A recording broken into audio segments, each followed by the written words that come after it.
Take a finish.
I shall do it.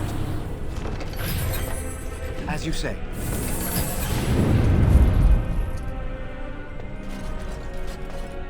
Very well.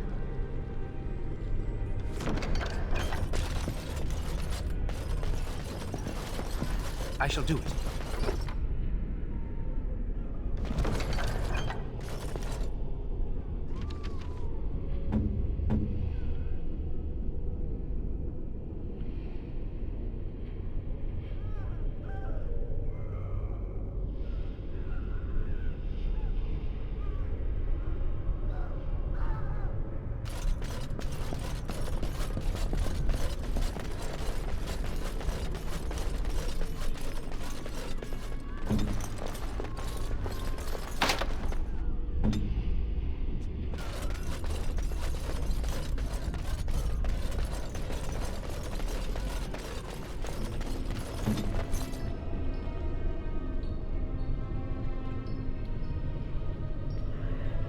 On my way.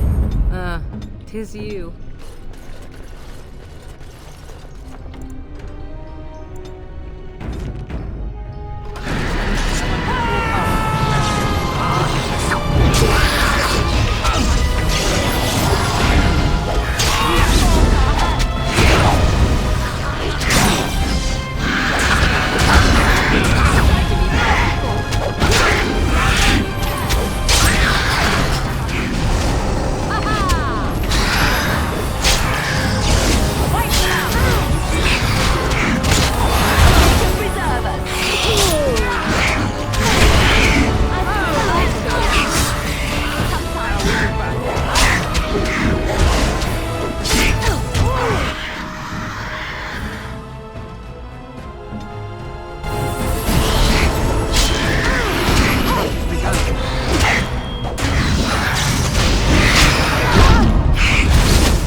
Very well.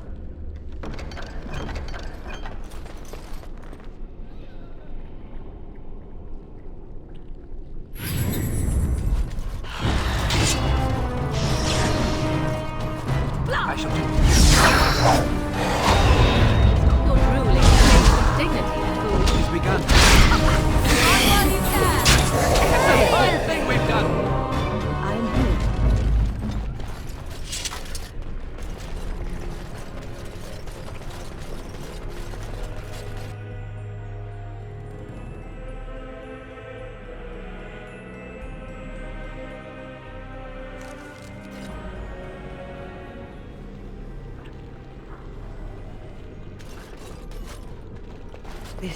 This cannot continue. We have to stop it.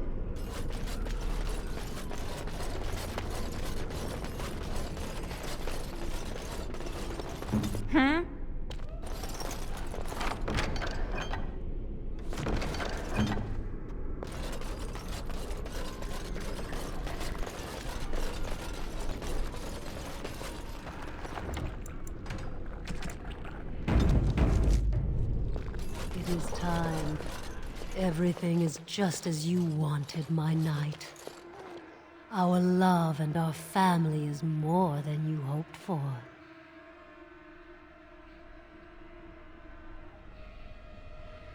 Do you hear something, love? It is nothing, my darling. Just the door. I will get it. The children have finished supper. Tuck them into bed while I see who it is. Don't be long. The children will want to kiss you goodnight. I will be but a moment, my pet. You are intruding upon a loving, intimate moment, and I dislike disruptions. Happiness is bewitching. There is a certain power in all things mortals delight in. I have given him what he always wanted. Where is the harm in that?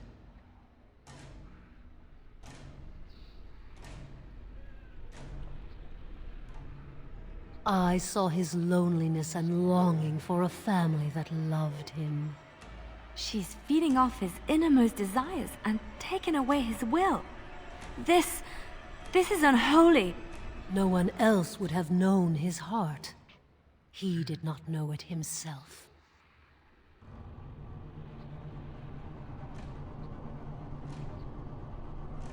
We are partners.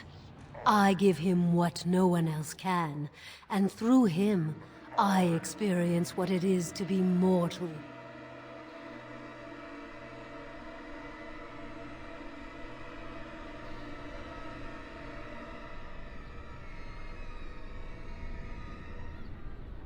What happiness? He has gone through life empty, resentful of his vows. You would return him to this? I want nothing from you.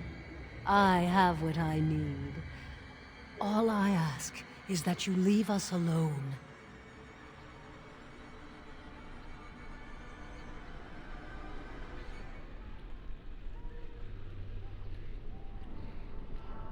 Perhaps we will escape. Perhaps we will not.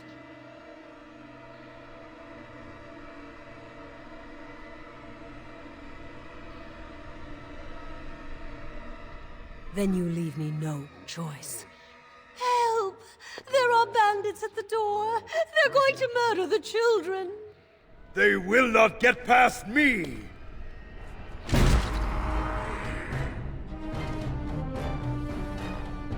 Things can have unusual power.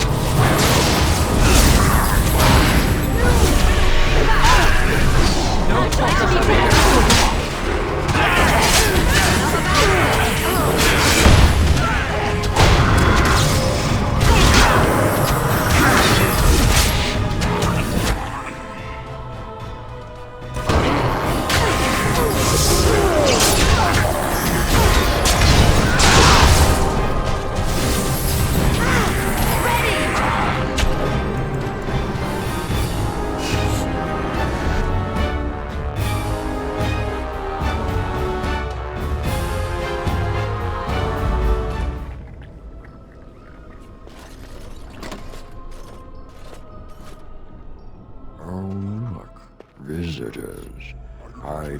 contain you, but too much effort involved.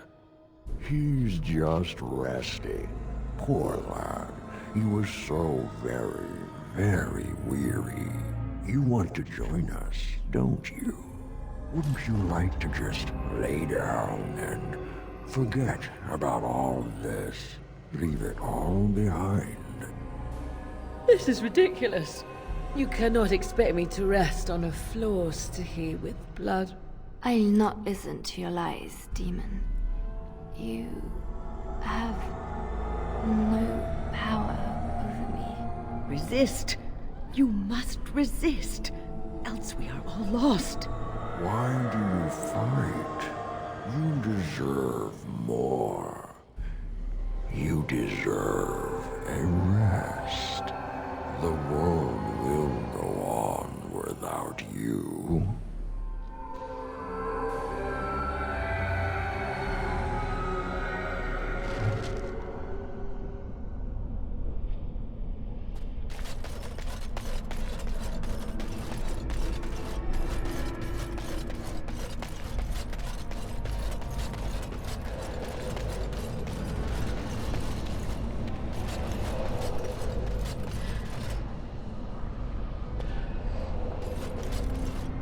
As you say.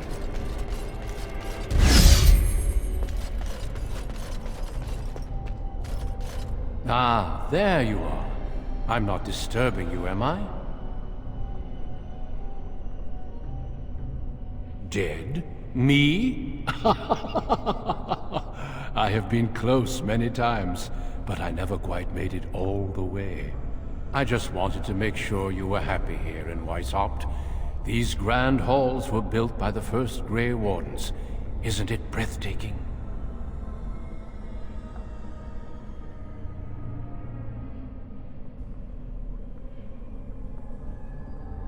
Everything is as it should be. We have eradicated the Darkspawn, and the world is at peace.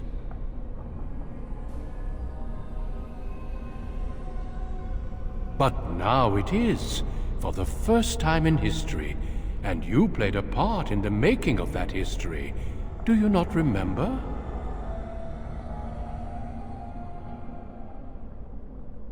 It was a triumph for all of us, bringing down the archdemon and setting the underground lairs ablaze.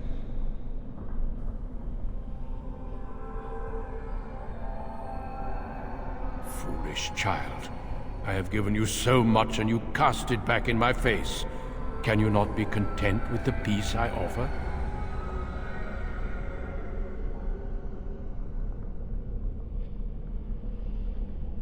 It seems only war and death will satisfy you. So be it. Have your war and your Darkspawn. May they be your doom.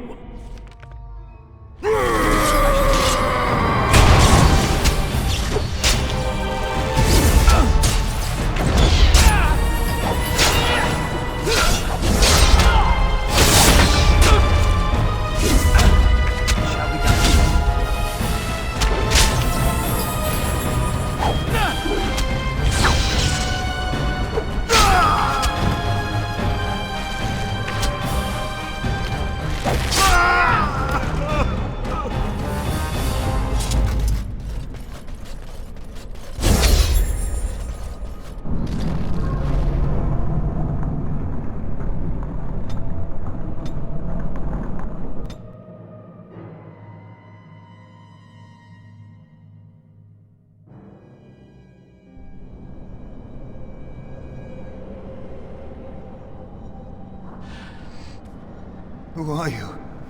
Where did you come from? Are you a demon? No, I see that you're not. You're like me.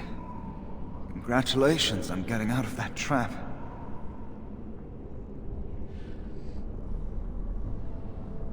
You came here with others. Then yes, they would be trapped. The demon traps everything that comes here in a dream it thinks they can't or won't try to leave. I thought I'd escape too, but I've been wandering these empty grey spaces for a lifetime. Yes, I am. My name is Njal. I was trying to save the Circle when I encountered the Sloth Demon. I expect our experiences were similar. Litany was our weapon against the Blood Mage's domination. But it's too late. Everyone's dead. I don't know. They must have been practicing in secret, even teaching others. I knew these people, trusted them. The Litany was our only hope of saving the Circle. But now, this place drains you of everything. Hope, feeling, life. No, there is no way out of here. You think there might be, but you'd be wrong. You see that pedestal there? I've studied the runes on it. Runes that signify different islands of the Sloth Demon's domain. The Sloth Demon itself is on the center island, but you can't get there. The 5 islands around the center somehow form a protective ward. I thought I was getting somewhere when I figured that out, and I went to each island in turn only to have my hopes dashed. There's always an obstacle. You'll see the path but be unable to get to it, and it taunts you and drives you mad.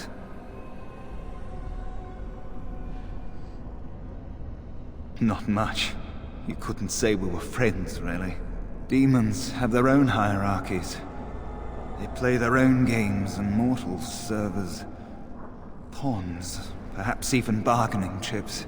The demon keeping us here probably rules this entire section of the Fade. It'll not let us go easily, if at all. Off you go then. Save the world. I don't know much.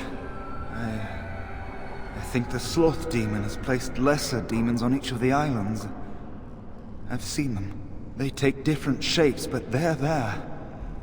Defeating them may be the only way to reach the Sloth Demon. But you have to get to them first. I couldn't. I was too afraid to try. I don't know. There are many dreamers. You might find a way to reach them through the islands. If you're lucky. Yes. Obstacles and mad dream things. A river of flame before a portal, or a door that shows you freedom through a keyhole that no key will fit. I once found a passageway smaller than my hand with a mouse going to and fro through it. Silly thing fled before I could question it. Because almost everyone here is a dreamer, except for the spirits and the demons, I suppose. Each dreamer may know things another may not. The mouse could have told me what lay beyond the tiny passage, or how to get there. Even how I might make myself small like him and crawl through myself. And if one could become small enough to take one path, perhaps there are similar ways to walk the others. Don't mind me then.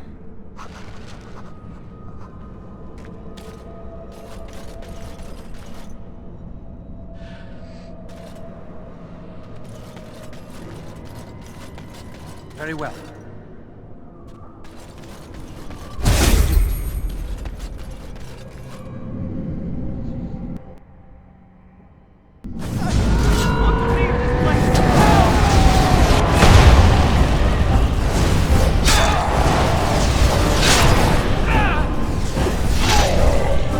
I shall do this. Thank you, but too late for me. Kill Yevina, the demoness that rules here. She protects her master, Sloth. There's a door only demons can see. The key must be in another realm.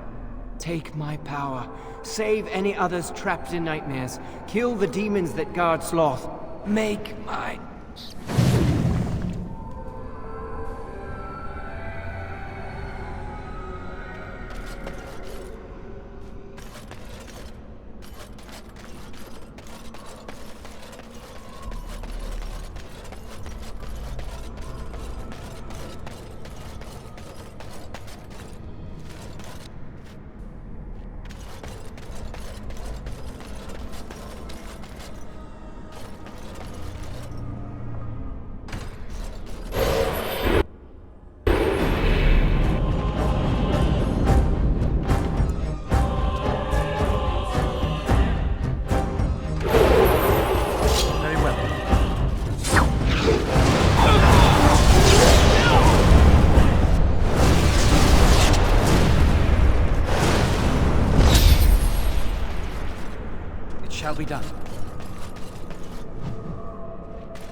well.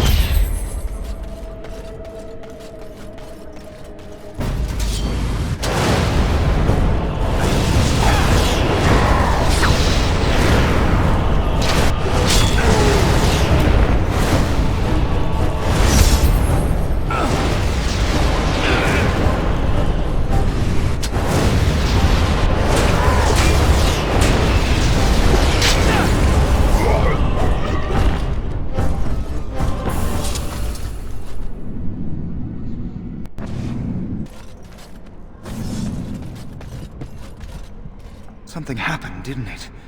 You look a little different. What happened? Did you? Did it help? I know I saw the tiny holes. Were you small enough to get through? You're so much braver than I am. I was so sure it was impossible to get anywhere. Do you think you could learn other shapes? Maybe they could help you get to places you couldn't otherwise.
I shall do it.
I shall do it.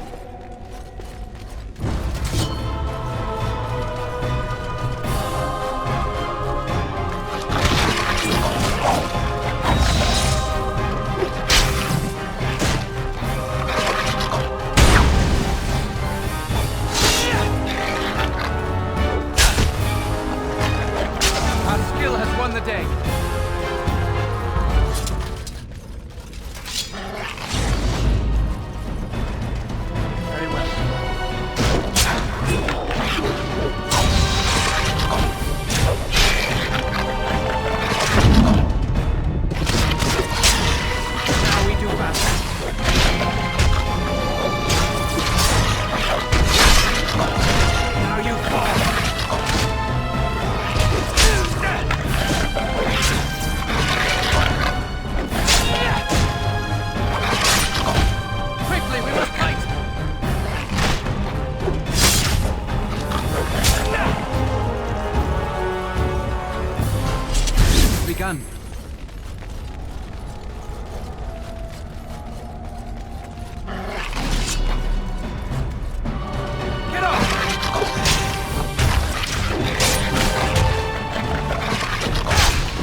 The anger. Fading. I am free. Take Ragos' power. Use it and burn him. Burn them all. He guards Sloth. He bars the way. You must destroy the door. Other dreamers. Other powers. Only way.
Not exhaust our supplies.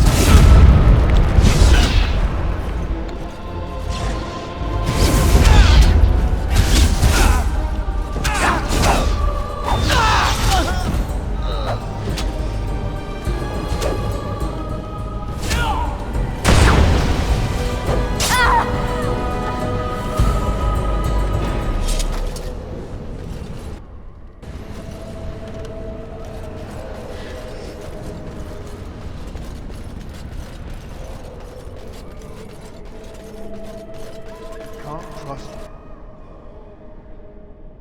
anybody. The solution is so simple. We kill. Kill everyone. How delightful. More enemies ahead.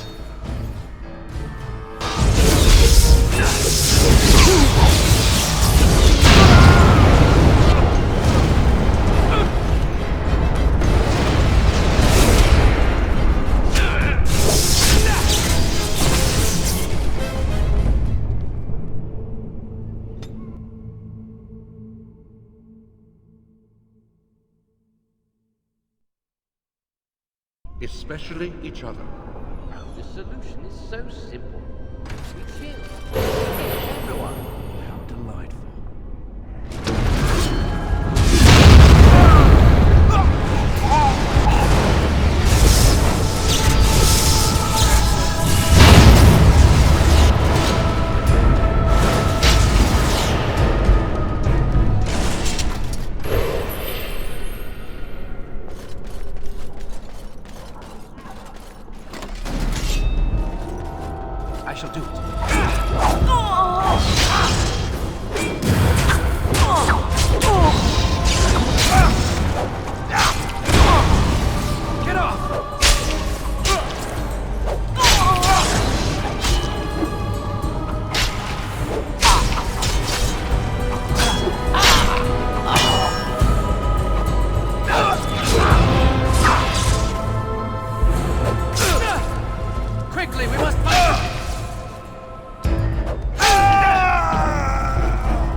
Let us play a game. The one who causes the most pain wins.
I shall do this.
Yes, yes.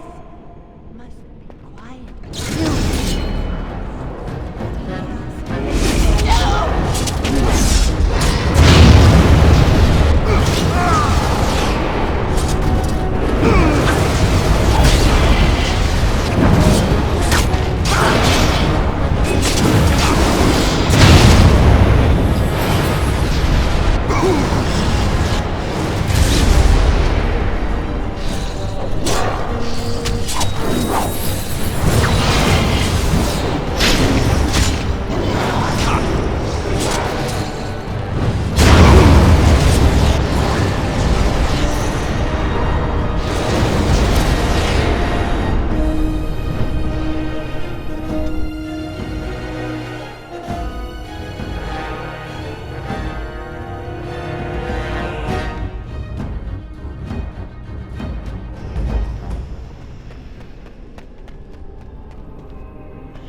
Yes, yes.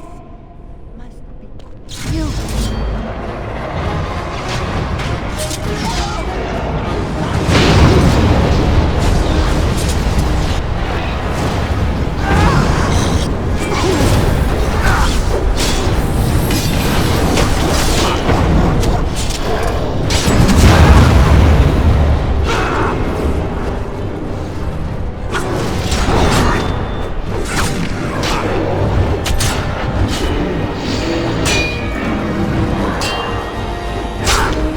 They're gone. You did it. You killed them. But not all. Their leaders are behind the unbreakable door. I give you my wisdom. It will let you see. And now I wake.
Very well.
shall be done.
Thank you. It is time for this dream to come to an end. I give you my strength. It will be of little use against the demon that rules here, but perhaps it will help in other realms. Find a way to kill all the demon lords to open the way to Sloth. Free us all from this nightmare!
Maker, forgive me.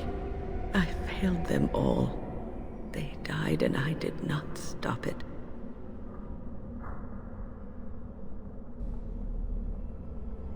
What about all this?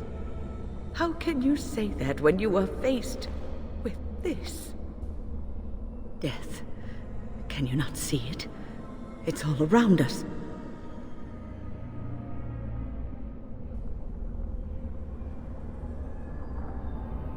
Why was I spared? If not to help them, what use is my life, now that I have failed in the task that was given me? Leave me to my grief. I shall bury their bones, scatter their ashes to the four winds, and mourn their passing till I too am dead.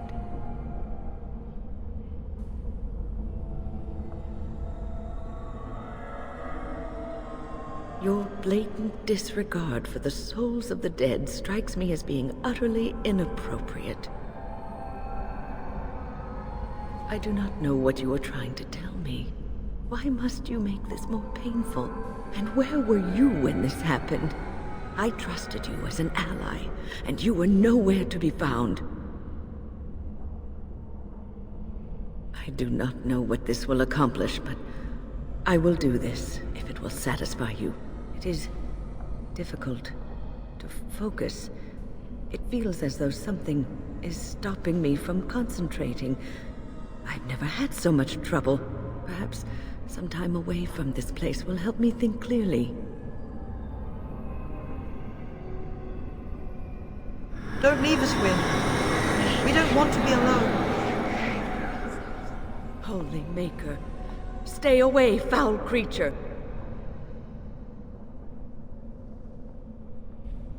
Stay, Wynn. Sleep soundly in the comforting embrace of the earth. Do not fight it. You belong here with us. No, not yet. My task is not yet done. It is not time yet. Come away to your rest.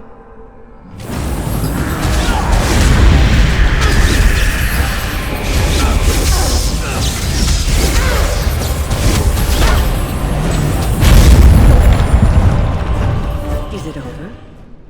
Thank the Maker for you. Wait, what's happening? Where are you going?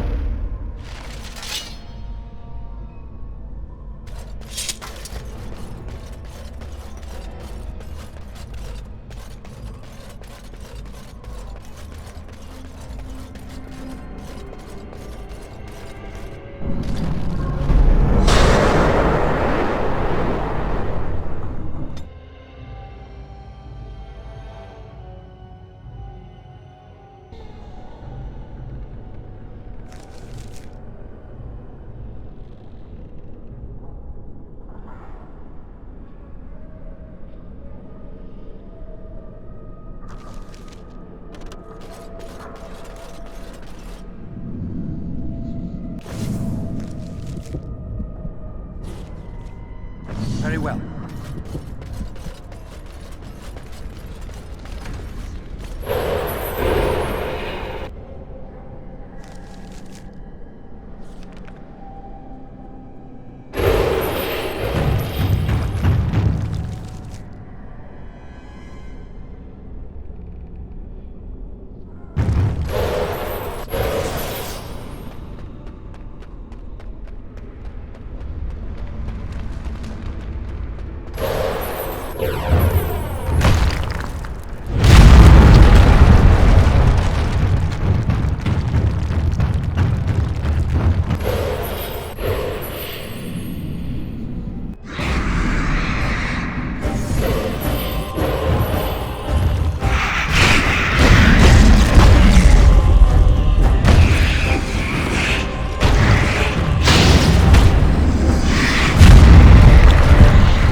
Away! Away with you! I shall have no more of your pestering!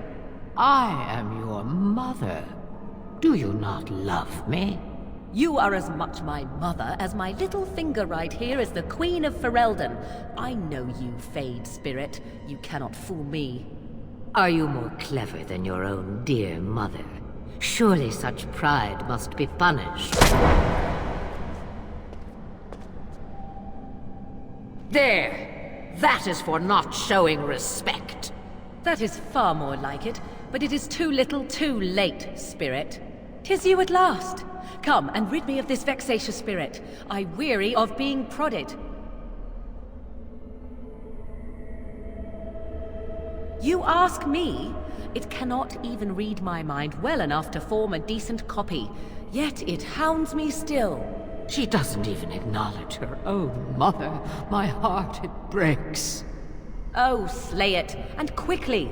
Even the true Flemeth was never as annoying as this. Tear them apart!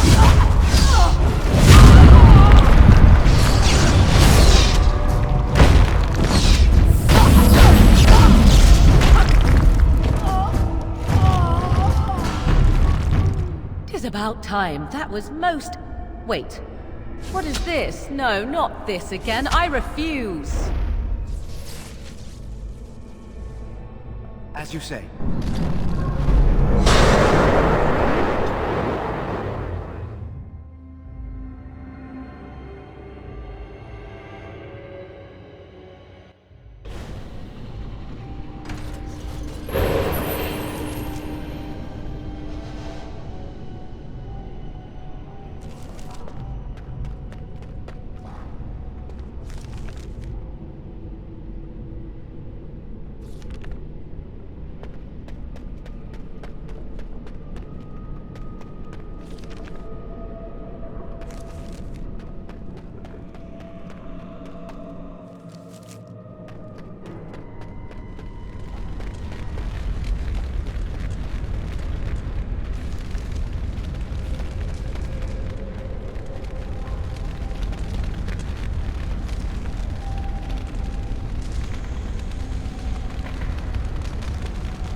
Blessed art thou who exists in the sight of the Maker. Blessed art thou who seeks his forgiveness.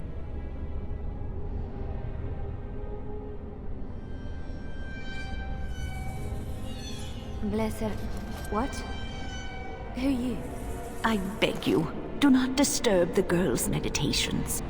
Revered Mother? I do not know this person. I'm sorry, but I don't know what you're talking about. Please do not vex her. She needs quiet and solitude to calm her mind and heal her heart.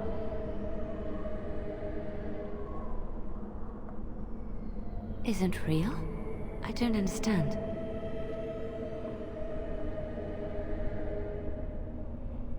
I remember there was a sign. Leliana, we have discussed this sign of yours. The Maker does not care to interfere in the affairs of mortals. This vision was likely the work of demons.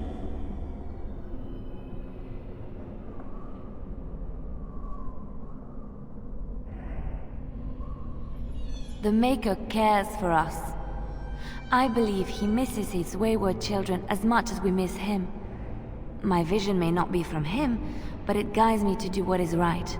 My revered mother knew this. I don't know who you are, but you are not her. Let us leave. My head has not yet cleared, but there is something familiar about you, and I believe I trust you. This is your home, your refuge. Do you truly wish to leave the comfort of this place behind? Stay and know peace. There is no need. I carry the peace of the Chantry in my heart. You are going nowhere, girl. I will not permit it.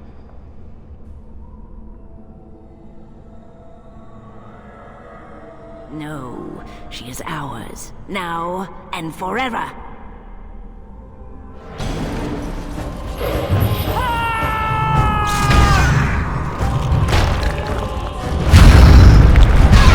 Holy Mayha!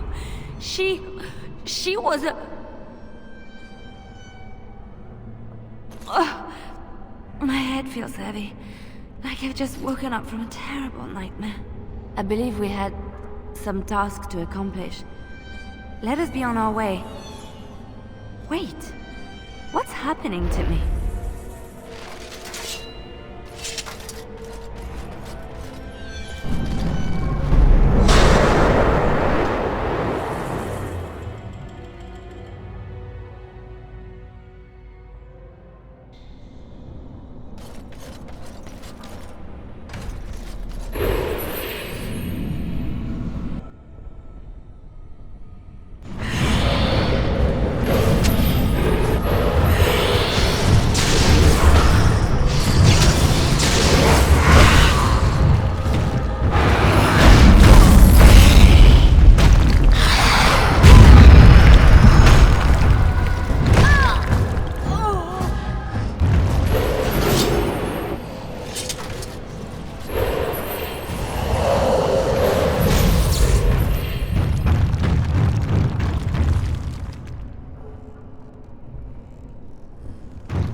What do we have here? A rebellious minion?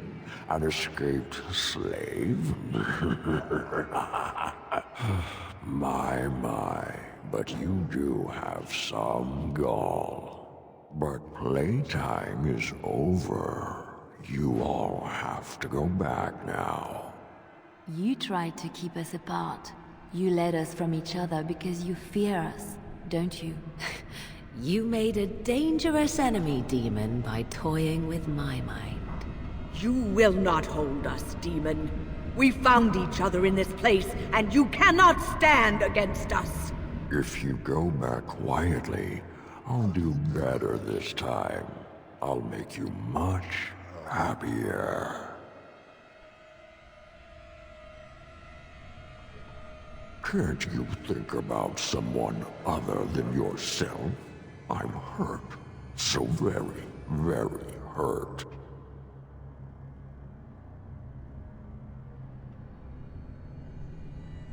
You wish to battle me? So be it. You will learn to bow to your betters, mortal.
demon.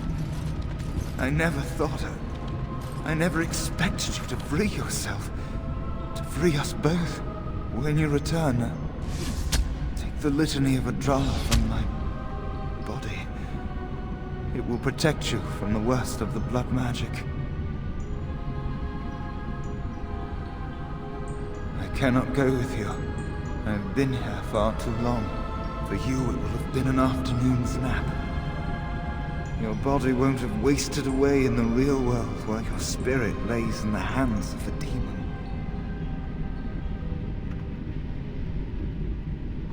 Every minute I was here, the sloth demon was feeding off of me, using my life to fuel the nightmares of this realm. There is so little of me left. I was never meant to save the Circle, or survive its troubles. I am dying. It is as simple as that.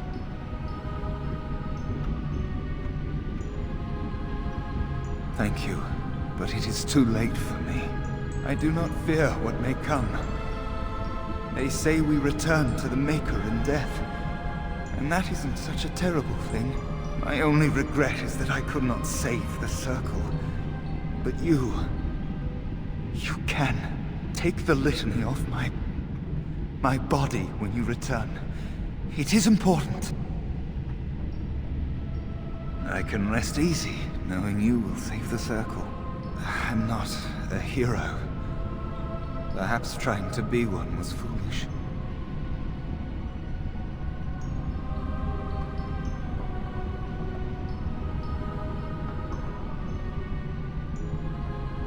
Dark times, greater acts of heroism, eh? You may be right. Before I was taken to the Circle, my mother said I was meant for greatness. I would be more than my ancestors could have ever dreamed. I hope I haven't disappointed her. It is time for us both to be on our way. Remember the litany of Adrala. The Circle is all that matters now. Thank you, and goodbye, friend.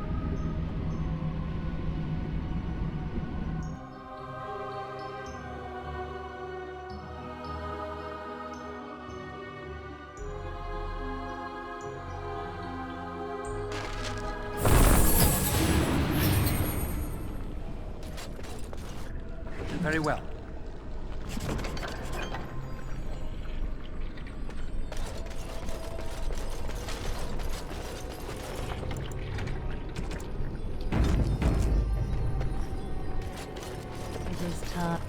Everything is just as you wanted, my...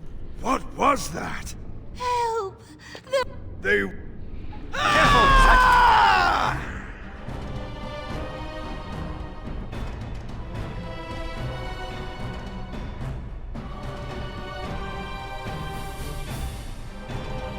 think they've seen us!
As you say.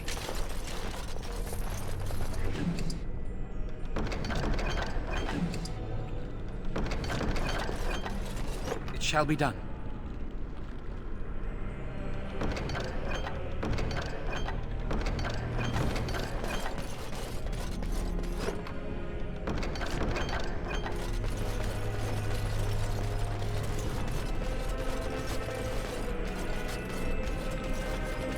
More enemies ahead.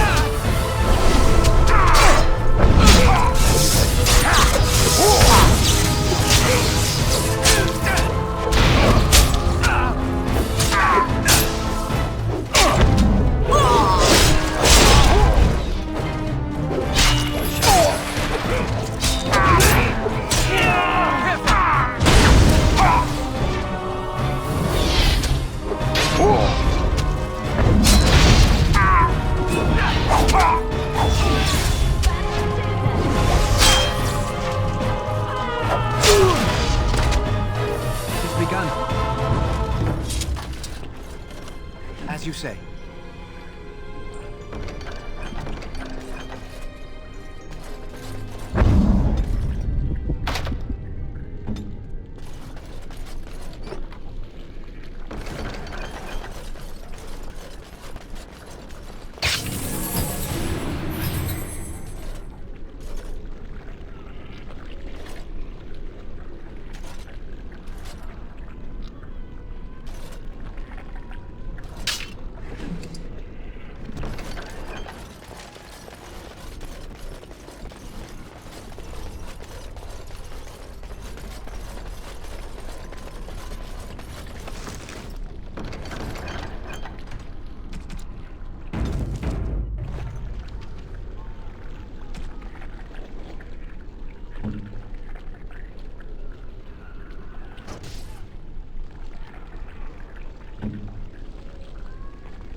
As you say.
So be it.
Speak.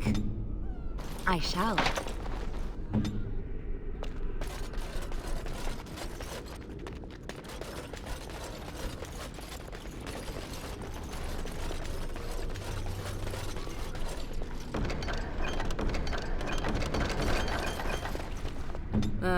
Tis you.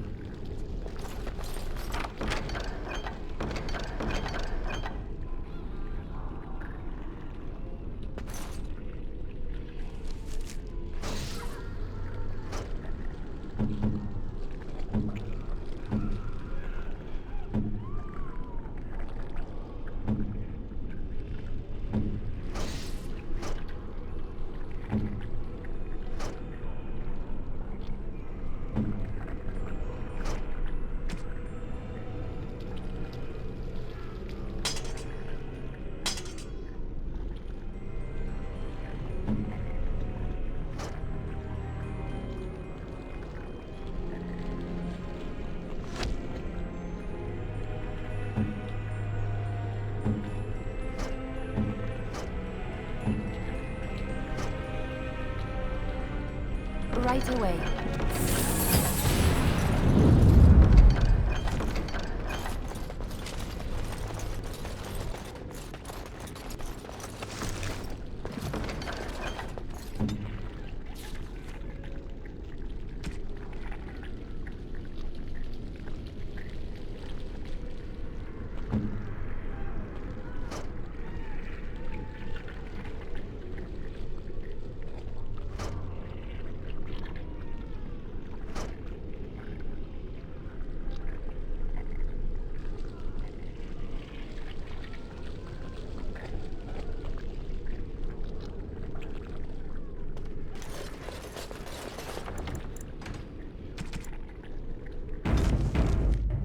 As you say.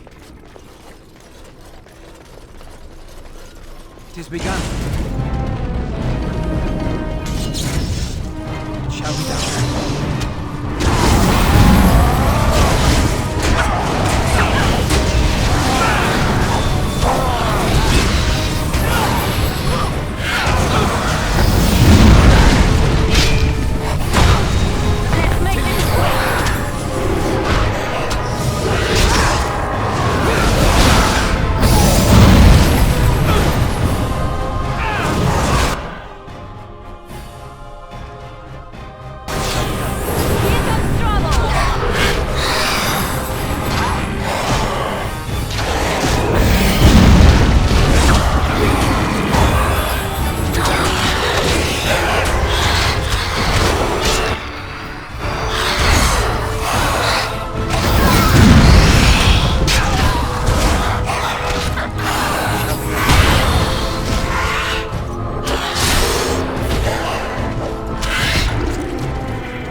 'Tis begun. As you say.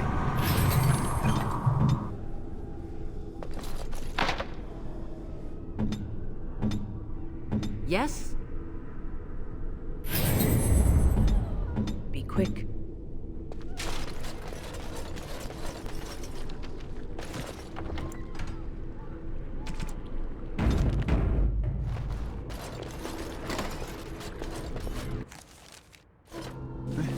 This trick again? I know what you are. It won't work. I will stay strong.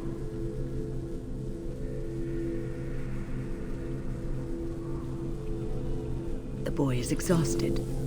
And this cage, I've never seen anything like it. Rest easy. Help is here. Enough visions. If anything in you is human, kill me now and stop this game. He's delirious. He's been tortured and has probably been denied food and water. I can tell. Here, I have a skin of... Don't touch me. Stay away. Filthy blood mages. Getting in my head. I will not break. I'd rather die.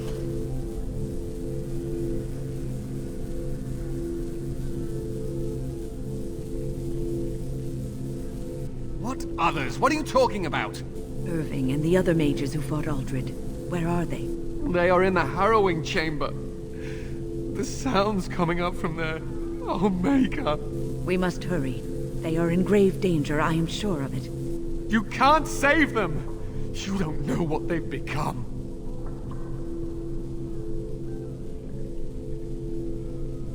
They've been surrounded by blood mages whose wicked fingers snake into your mind and corrupt your thoughts. You have to end it now, before it's too late.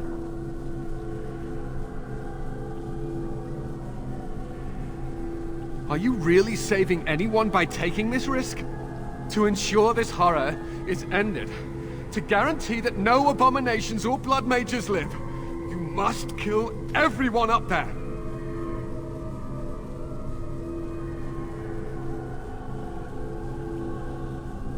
That is your choice to make, but I beg you to consider what I have to say. You cannot tell Maleficarum by sight. Just one could influence the mind of a king, of a grand cleric.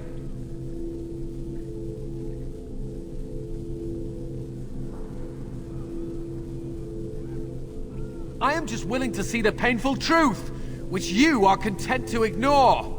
But what can I do? As you can see, I am in no position to directly influence your actions, though I would love to deal with the mages myself.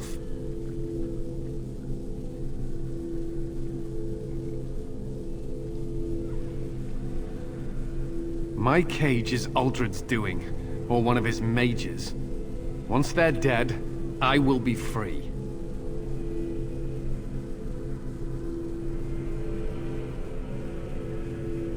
No one ever listens. Not until it's far too late.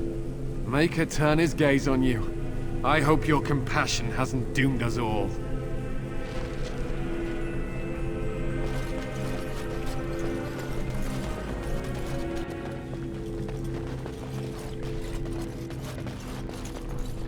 I shall do it.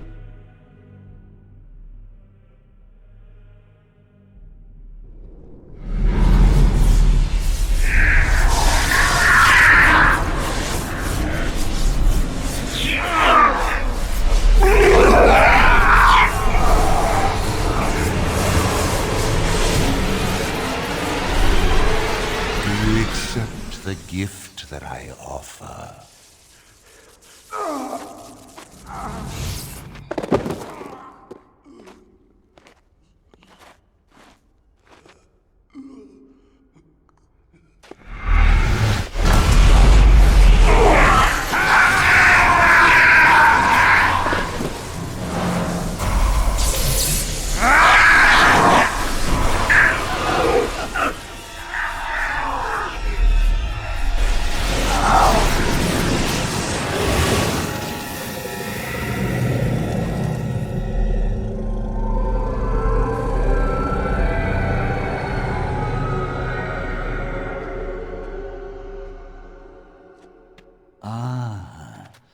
Look what we have here.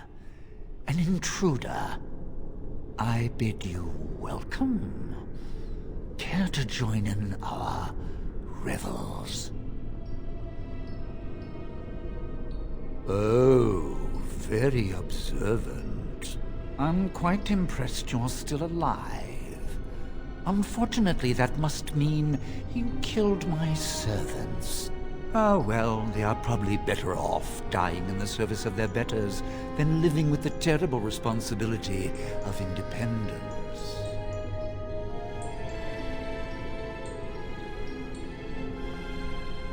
Isn't it obvious? I'm freeing these people, too long shackled by the Circle. I'm giving them what they truly wanted all along. A mage is but the larval form of something greater. Your chantry vilifies us, calls us abominations, when we have truly reached our full potential. Look at them. The chantry has them convinced. They deny themselves the pleasure of becoming something glorious. You're mad. There's nothing glorious about what you've become, Uldred. Uldred? He is gone. I am Uldred, and yet not Uldred. I am more than he was. I could give you this gift to him.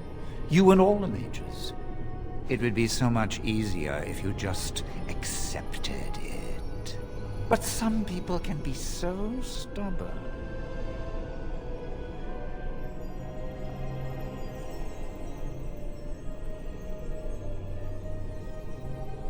And what good did that do? I still won.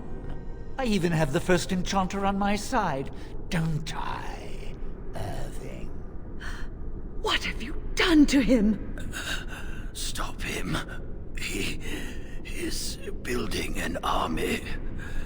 He will destroy the Templars, and... You're a sly little fox, Irving, telling on me like that. And here I thought he was starting to turn. Never! That's enough out of you, Irving. He'll serve me eventually. As will you.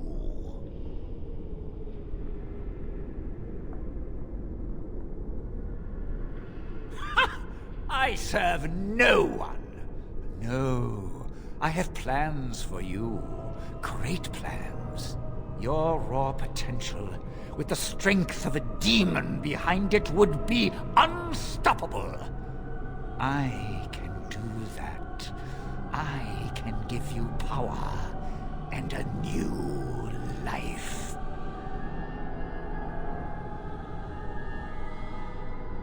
I don't think your opinion matters. That is what I've decided, and that is what will be done. Fight, if you must. It will just make my victory all the sweeter. Don't forget the litany. It will thwart Uldred's attempts to control the mages and win this fight for us.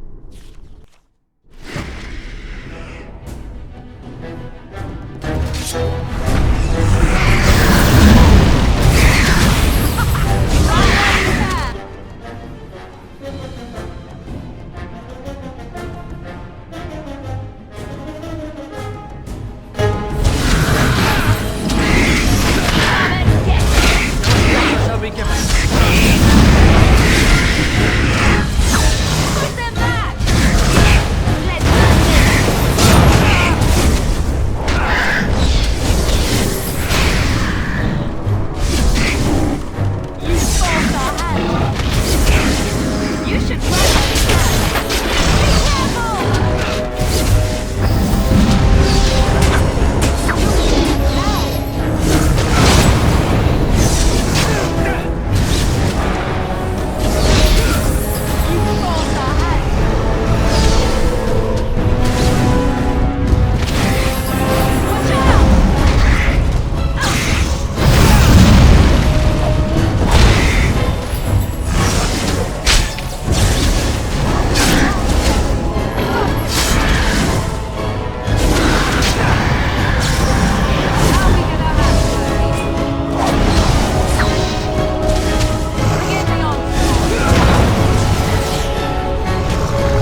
I'm too old for this. Irving, are you all right? I've been better. But I am thankful to be alive. I suppose that is your doing, isn't it, Win? I wasn't alone. I had help. The Circle owes both of you a debt we will never be able to repay. Come. The Templars await. We shall let them know that the tower is once again ours. I'll need you to guide me down the stairs. Curse whoever insisted the Circle be housed in a tower.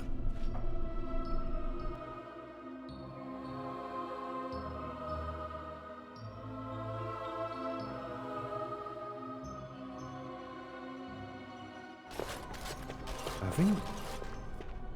Maker's breath. I did not expect to see you alive. It is over, Gregor. Aldred is dead. Aldred tortured these mages, hoping to break their wills and turn them into abominations.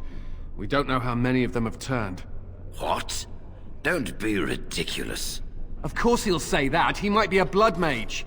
Don't you know what they did? I won't let this happen again. I am the Knight Commander here, not you.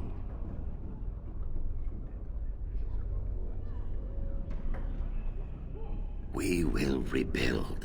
The Circle will go on, and we will learn from this tragedy and be strengthened by it. We have won back the tower. I will accept Irving's assurance that all is well. But they may have demons within them, lying dormant, lying in wait. Enough! I have already made my decision. Thank you. You have proven yourself a friend of both the Circle and the Templars.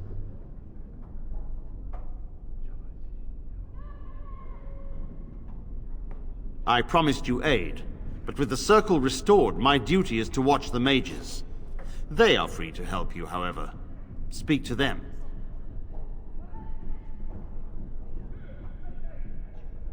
Yes, Irving. For now, I will have to oversee a sweep of the tower. There may be some survivors, and we should do our best to tend to them. Please excuse me. And Irving, it is good to have you back. I'm sure we'll be at each other's throats again in no time.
Quickly.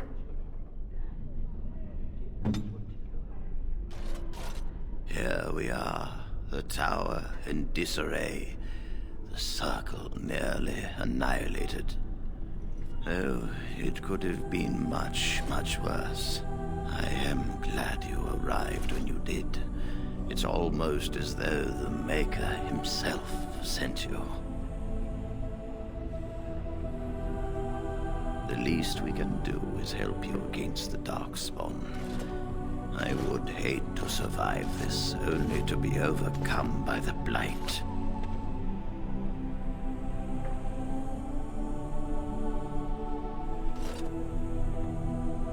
Do not underestimate us. Even one mage will be a great help to you.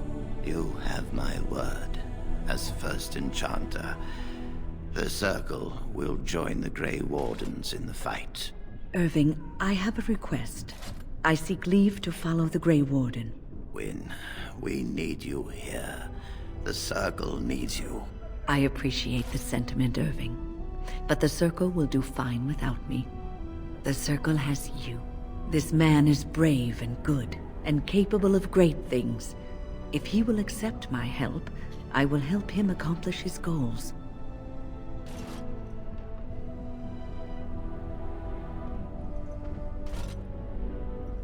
You were never one to stay in the tower when there was adventure to be had elsewhere.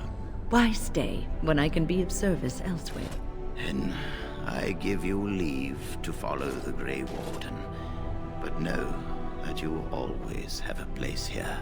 There is much to be done here, and I must go. You must forgive me for not being a proper host.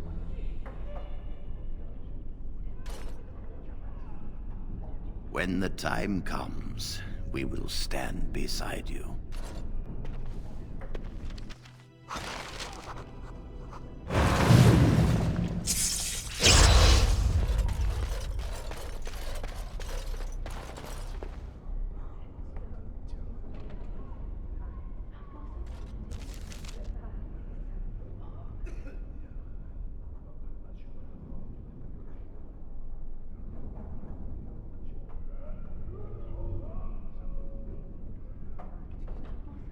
You really killed all those abominations? I didn't think it was possible. I thought we'd all die here. I'm sure you need supplies after that, don't you?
shall be done.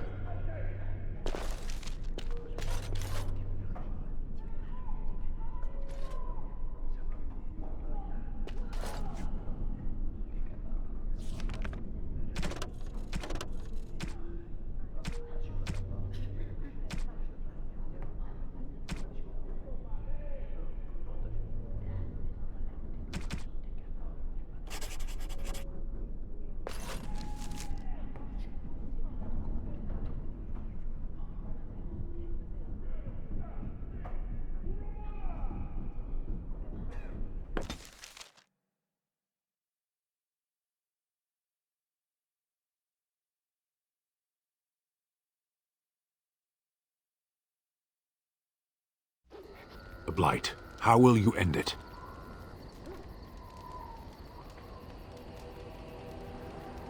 Is that all? It is surrounded by an ocean of darkspawn. How will you reach it? If you reach it, how will you slay it? You say you are a Grey Warden. I have heard stories of this order. Great strategists and peerless warriors. That is what we hear of the Wardens. So far, I am not impressed. Will you make that excuse to the Archdemon, or the victims it claims in the meantime?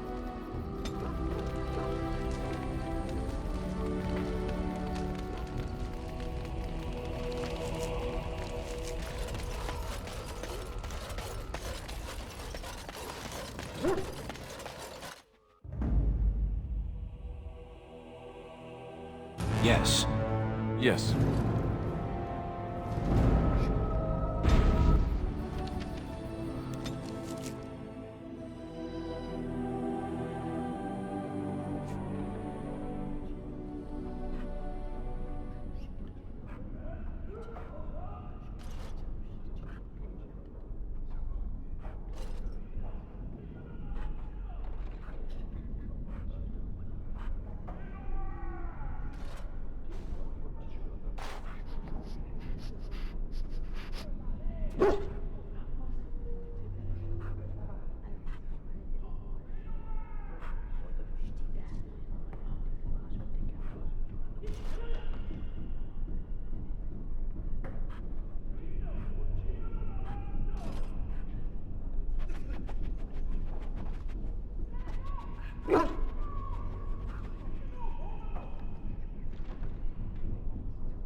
You really killed all those abominations?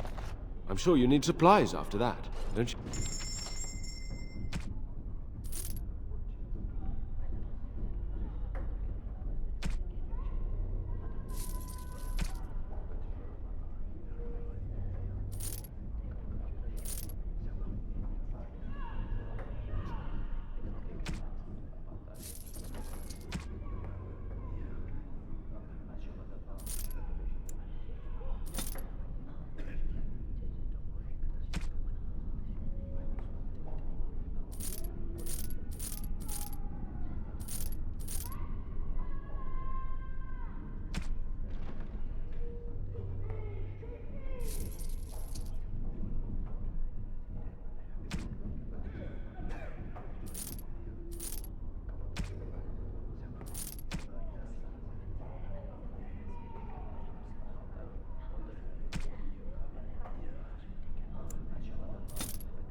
Very well.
Enchantment?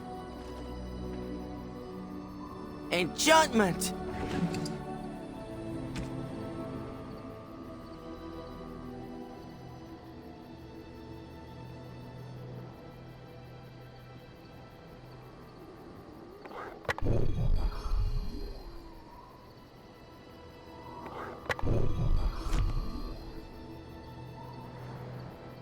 Enchantment?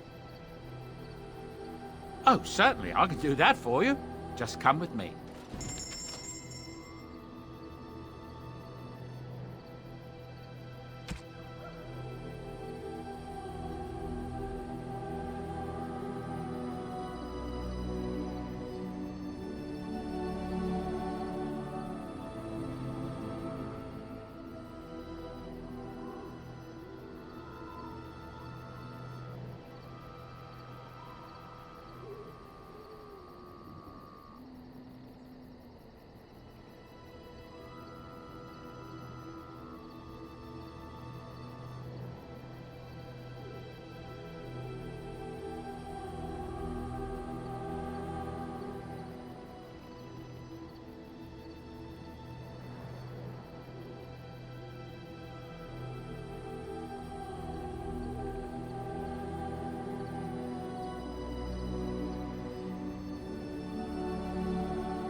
You and your friends are formidable folk, indeed. It's good to have you along on the road.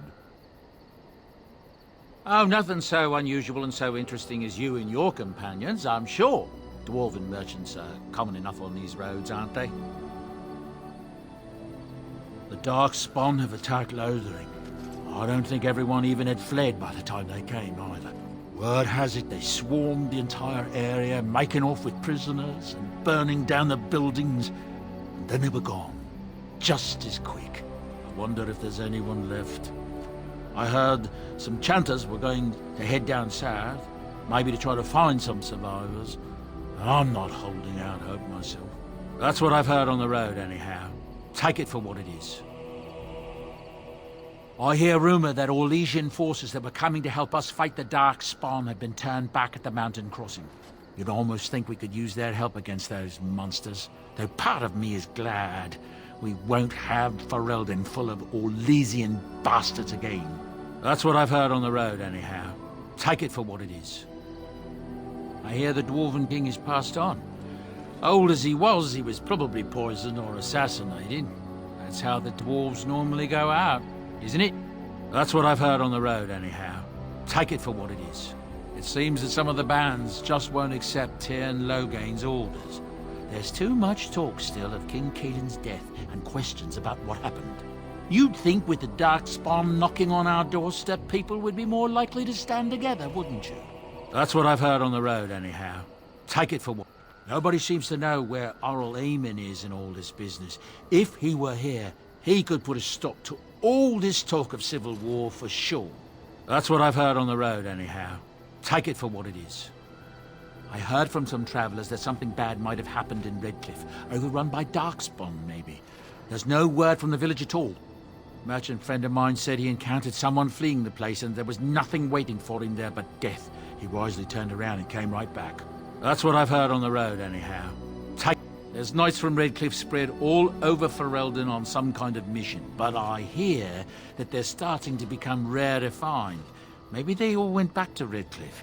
More likely they got tired of searching for something that can't be found and abandoned their search. I wonder what Earl Eamon is going to do without any knights. That's what I've heard on the road, anyhow. Take it for what it is.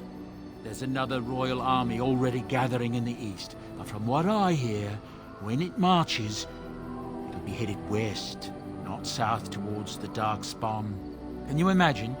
If the Benorns stand up against Logain, we won't need the Darkspawn to destroy us. We'll do their work for them. That's what I've heard on the road, anyhow. Take it for what it is. There's news out of the Mage Tower that the Circle of Magi had a close call. Demons got out, but the mages were able to overcome them. Though, not without a lot of damage. I know mages bring such terror upon themselves, but I have to admit I'm glad we'll still have magic to wield against the Darkspawn. That's what I've heard on the road, anyhow. It's said that the city of Highever is full of troops sent by Tyrn Logain. There's been rumors of a revolt, maybe even one that killed the Kuzlan family. That's what I've heard on the road, anyhow. Take it for what it is. Have you heard? Logain has named Alrendon Howe as the new Tyrn of Teneral, with the Arling going to Howe's eldest son. Yorian died at Ostagar and his son died in some elven revolt in the city. It's tragic news. I wonder what got Arl Howe such a promotion. That's what I've heard on the road, anyhow. Take it for what it is. More Grey Wardens were supposed to come here from Orlais, but I hear they got turned back. Considering all the questions surrounding what happened at Ostagar, it's just as well. That's what I've heard on the road, anyhow. Some hunters who range into the Brazilian forest say that a Dalish clan there has fallen to some kind of sickness. The Blight, most likely, poor sods. That's what I've heard on the road, anyhow. Take it for... I'm hearing many tales of corpses clawing out of their graves. All over. Not just people either. animals too. Just yesterday, a farmer told me about the kitten his daughter had buried behind his barn. Little thing came back to life and crawled up, mewling as loud as you please. His daughter was delighted, at least until it just about chewed her finger off. Strange days, I tell you. That's what I've heard on the road, anyhow. Take it for what it is. Tian Logain had one of the Benorn arrested for speaking out against him. Arrested! Can you imagine such a thing? It seems the band were talking treason about how Logain needed to be forcibly removed from the throne. But arrested? How can you arrest one of the Benorn? That's what I've heard on the road, and I heard a strange rumor the other day. King Kalen was not really Merrick's son, you see. Merrick's real son is hidden in the bowels of Denham's palace and has been since he was born. I suppose they feed him cakes all day to keep him content. Maybe he's simple. Or a mage. Merrick's real son, a mage. Can you imagine? That's what I've heard on the road, anyhow. I've heard a lot of stories of bands of Darkspawn roaming the countryside far north of the Kokori Wilds. They just seem to appear out of nowhere and disappear just as fast. That's what I've heard on the road, anyhow. There's talk that King Kalen was cheating on the Queen and she found out about it. That's why Tian Logain abandoned Kalen at Ostagar. That's what I've heard on the road, anyhow.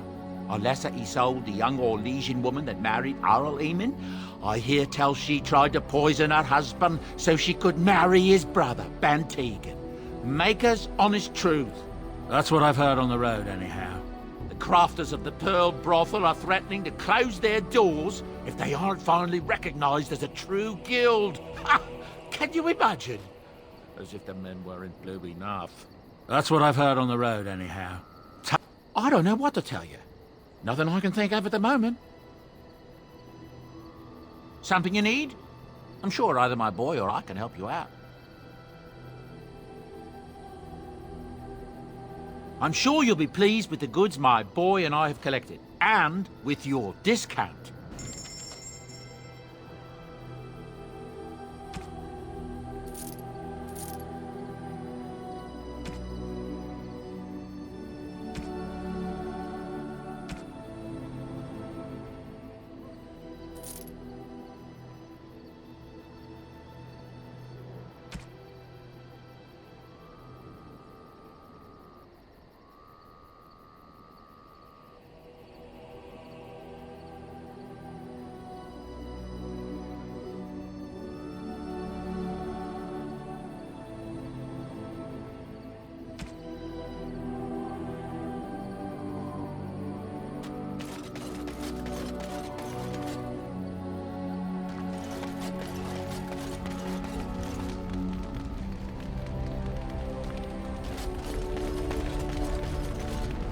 Yes? We're in camp, so 'tis as good a time as any. Discuss away.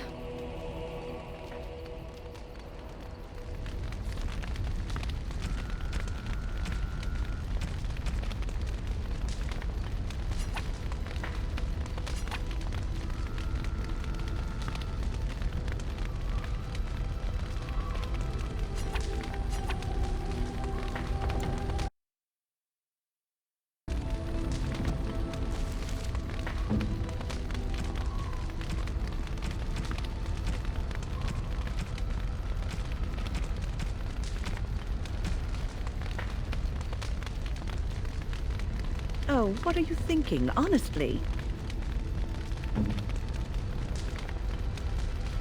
What? You found Flemeth's grimoire? Ever since we discovered the condition of the Mage's Tower, I had wondered if it might be recoverable, but I had yet to speak of it to you. How fortunate that you found it on your own. You have my thanks. I will begin study of the tome immediately.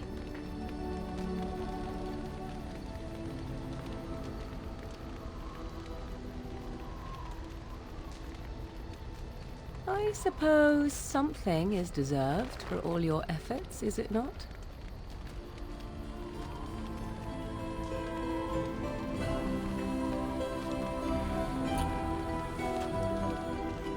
I do not intend to squander this opportunity to learn more than Flemeth wished me to know. This should be interesting.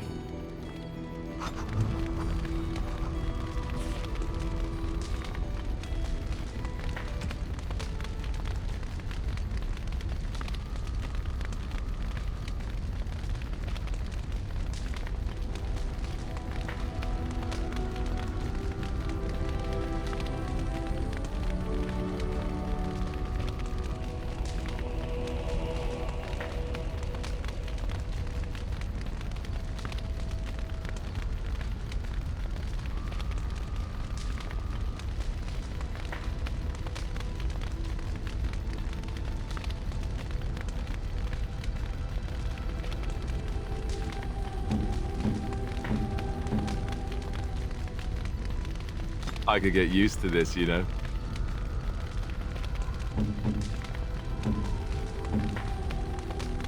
A fine gift. You have my thanks. Oh, how dear of you. Thank you so much.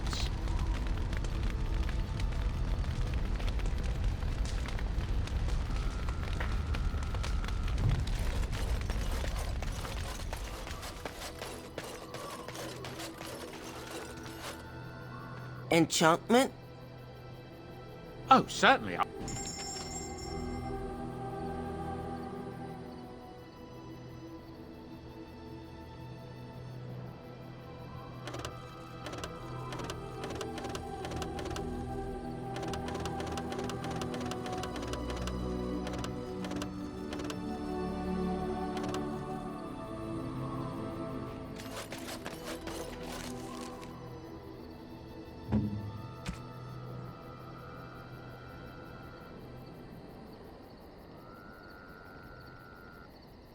That is nice. Thank you.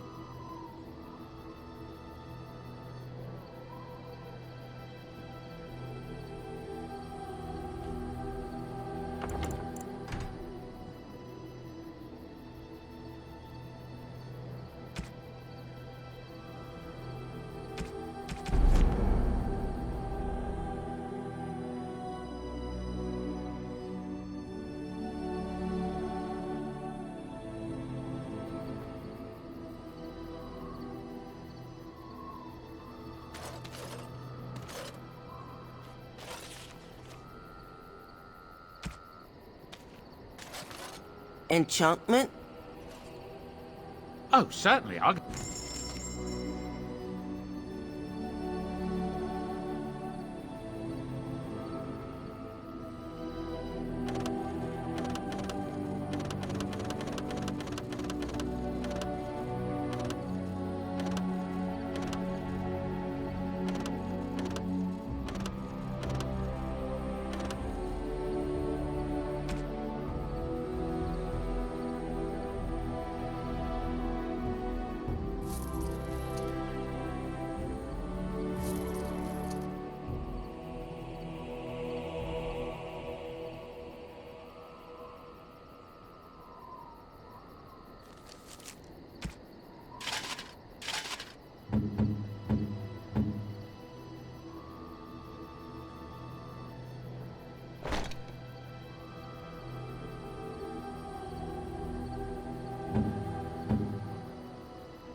Enchantment?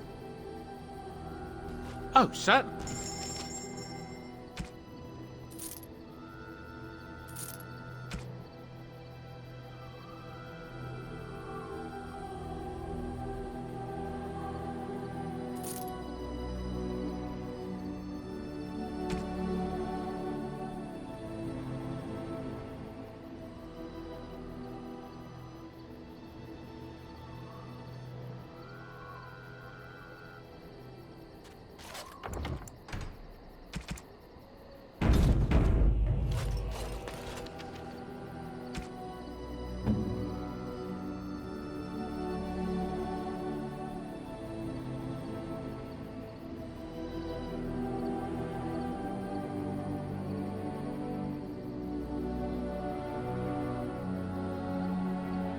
what are you thinking, honestly? A generous gift. Thank you ever so much.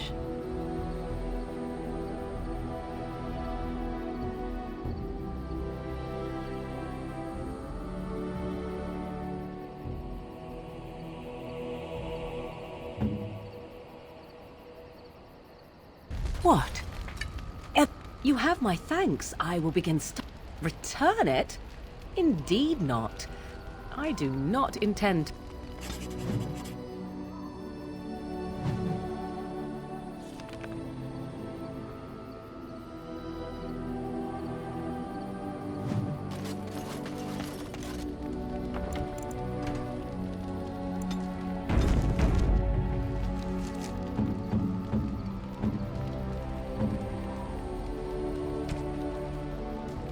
Oh, how dear of you. Thank you so much. That's a wonderful thought. I don't know what to say.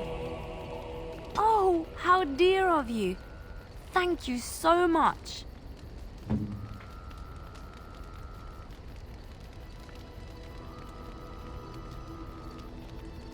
I could get used to this, you know. I could get used to...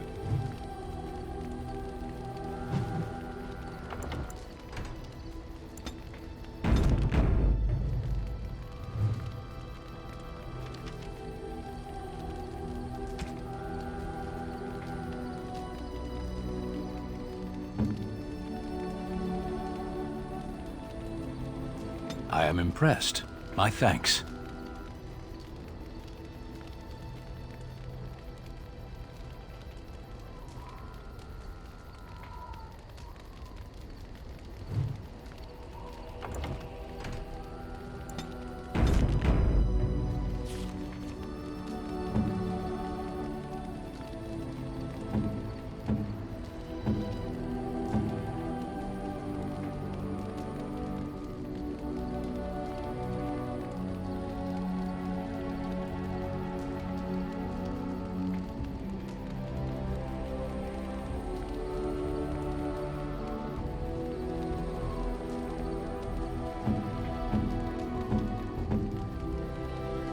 A fine gift.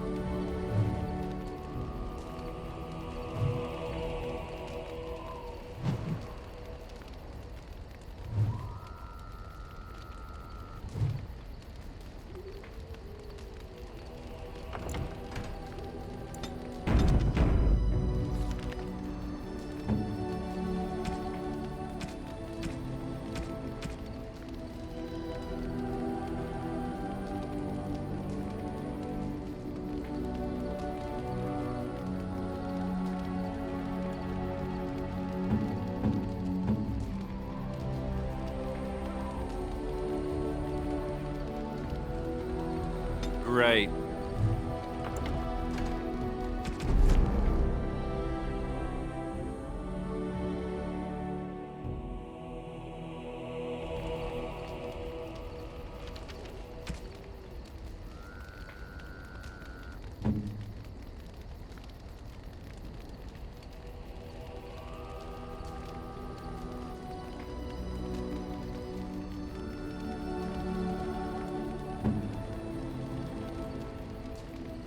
Interesting. Interesting. A fine gift. You have my thanks. Interesting. Interesting. Interesting. Interesting.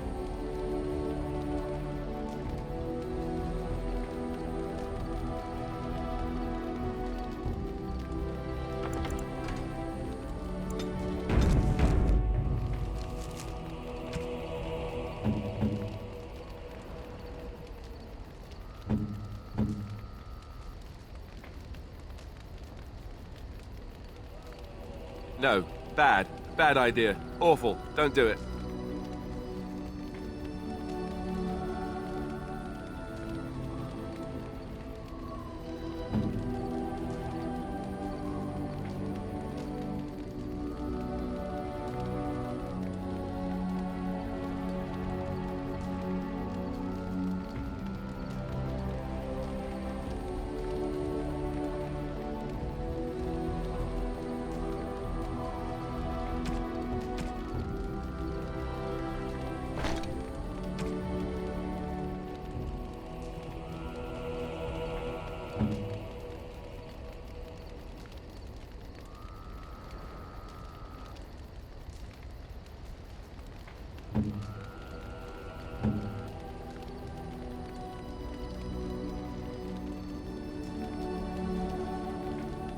What are you thinking, honestly?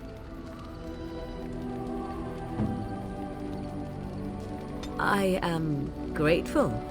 'Tis thoughtful indeed.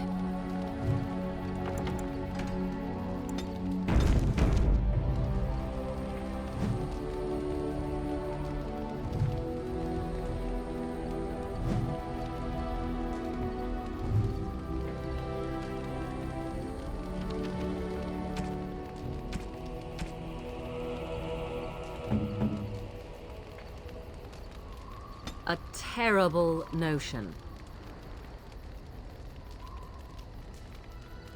And you give this to me?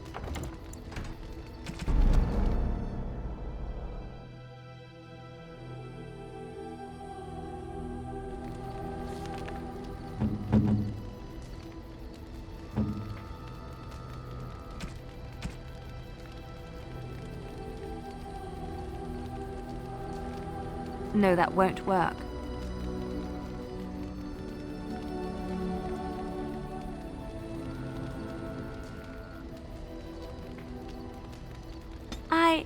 That's a wonderful thought. I don't know what to say.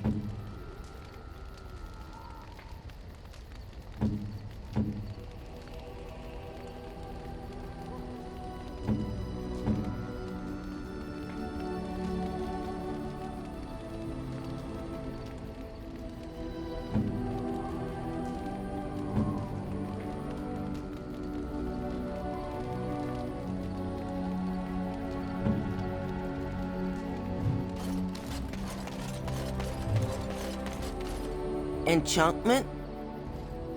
Oh, certainly. I could do that for you.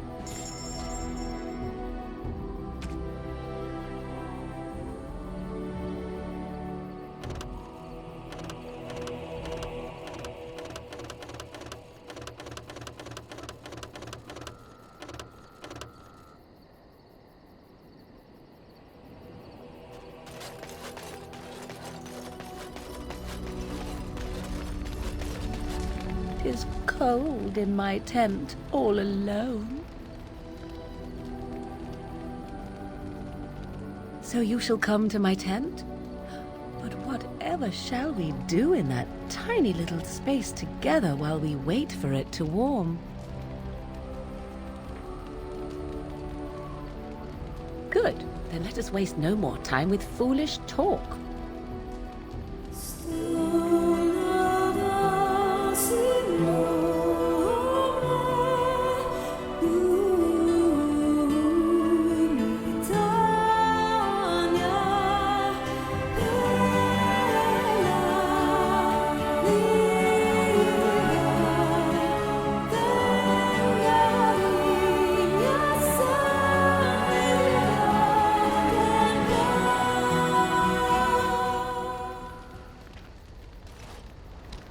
I see the stories they tell of Grey Warden endurance are not exaggerated.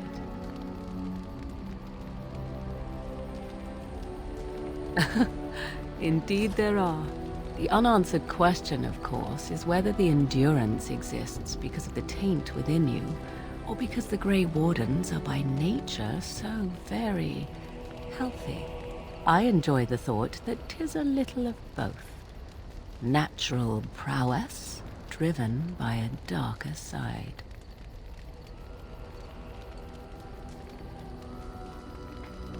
That is entirely up to you. Simply know that I have no designs on your independence. I wish only to do what I desire, and if that coincides with what you desire, then so be it.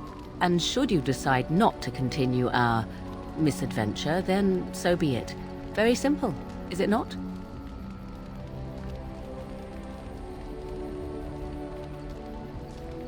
Oh, now you ruin the mood by speaking profanities.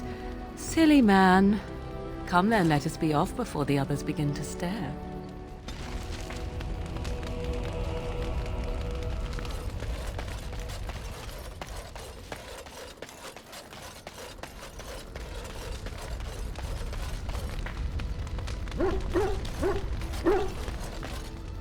Your dog is filthy. I can smell him 50 yards off.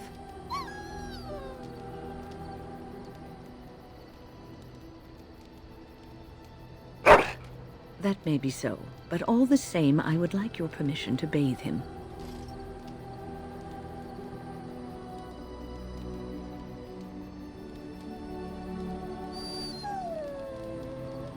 Excellent.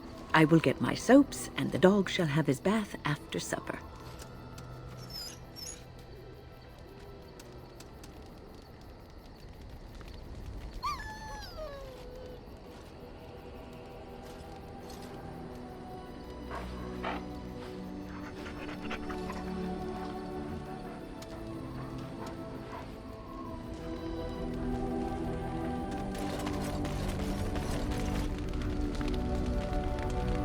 Something on your mind? Of course.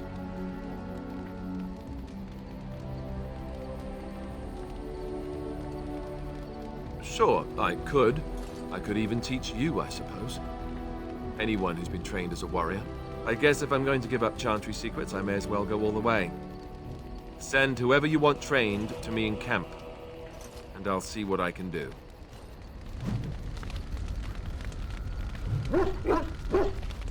Something on your mind? Of course. Never what? Had a good pair of shoes? I'm not sure I do. Have I never seen a basilisk? Ate jellied ham? Have I never licked a lamppost in winter? Oh, so that's what we're talking about. Well, if you really want to know, you tell me first.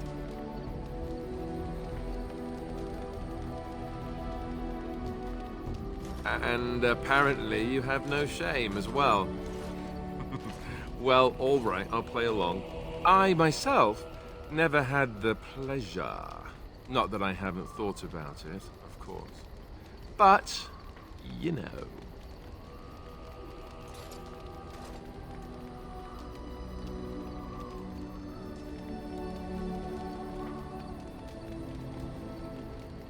Well, living in the Chantry is not exactly a life for rambunctious boys. They raised me to be a gentleman. That's not so bad, is it? I've no urge to rush into anything. We may not even survive what is to come, after all. Enough. I don't want to talk about this anymore. Let's go. Something on your mind? Of course. You mean other than becoming a Grey Warden?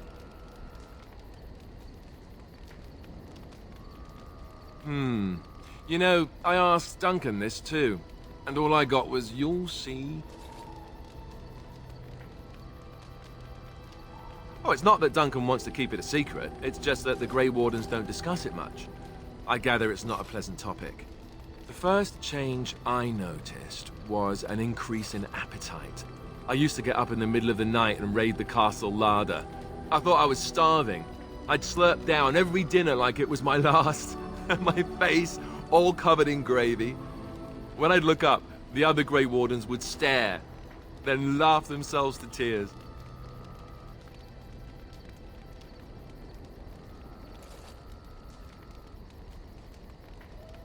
More like an initiation. They all went through it too. Oh, and then there were the nightmares. Duncan said it was part of how we sense the Darkspawn. We tap into their, well, I don't know what you'd call it, their group mind. And when we sleep, it's even worse. You learn to block it out after a while, but at first it's hard. It's supposed to be worse for those who join during a blight. How is it for you?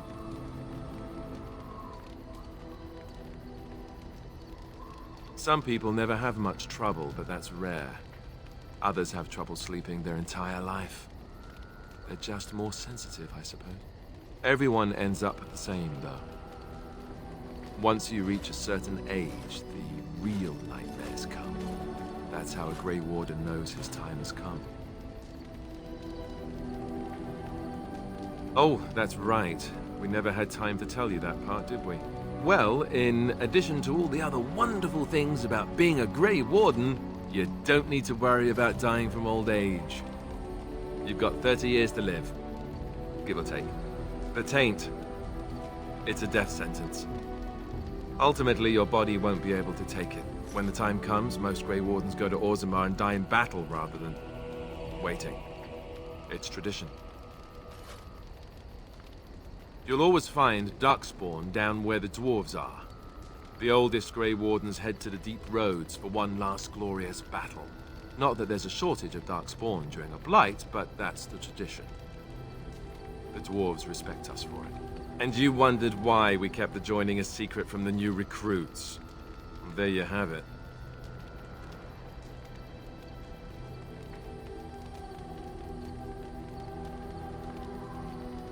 You know, Duncan, he started having the nightmares again. He told me that in private.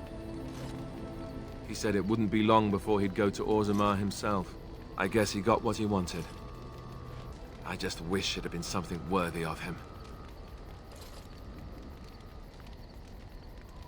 I know. Ending the Blight should make this all worthwhile, right?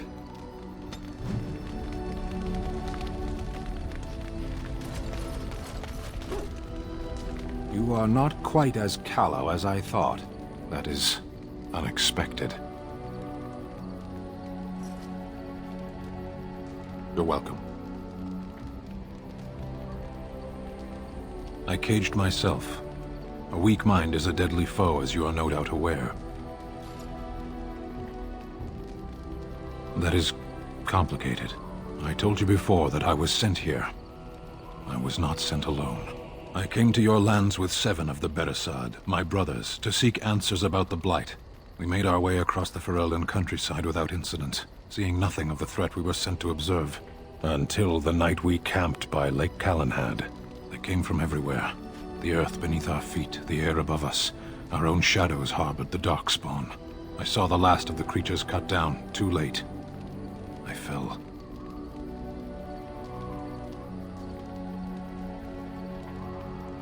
I am told no others survived. I don't know how long I lay on the battlefield among the dead, nor do I know how the farmers found me. I only know that when I woke I was no longer among my brothers, and my sword was gone from my hand. I searched for it, and when that failed I asked my rescuers what had become of it. They said they found me with nothing. I killed them. With my bare hands. I did. I knew they didn't have the blade. They had no reason to lie to me. I panicked. Unthinking, I struck them down. That sword was made for my hand alone. I have carried it from the day I was set into the Beresad. I was to die wielding it for my people. Even if I could cross Ferelden and Tevinter unarmed and alone to bring my report to the Arishok, I would be slain on sight by the Antam.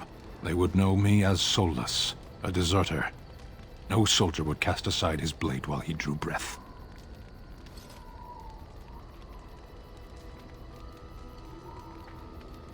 If I knew where to look, it would be in my hand now. Near Lake Calenhad. Perhaps those words are empty, but thank you all the same. You called.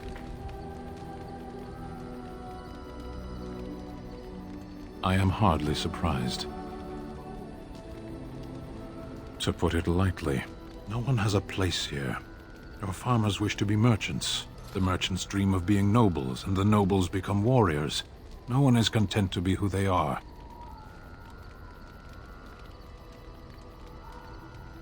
What does that accomplish? The farmer who buys a shop is never a merchant. He is always a farmer turned merchant. He carries his old life with him as a turtle carries its shell.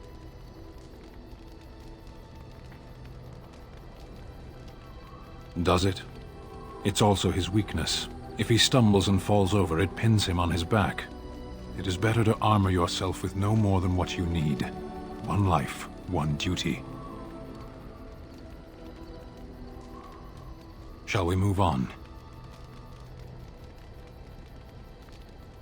There is interesting food here. You have a thing. It doesn't have a word in the Kunari tongue. Little baked things like bread, but sweet and crumbly.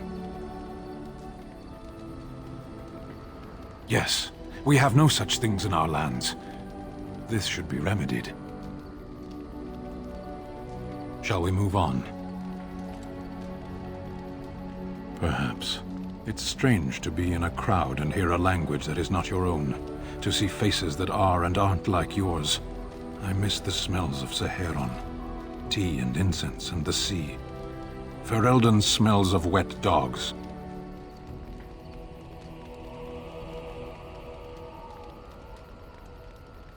True. I was trying to forget that part. Shall we move on? Speak, then. Then I suggest we move on. As you wish.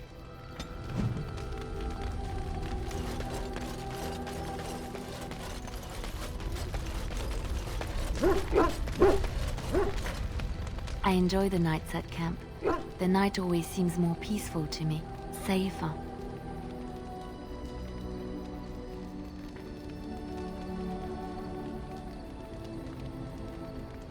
I feel the night grants us a reprieve from the troubles of the day. Silly, isn't it? The Darkspawn never sleep, and they lurk in the shadows.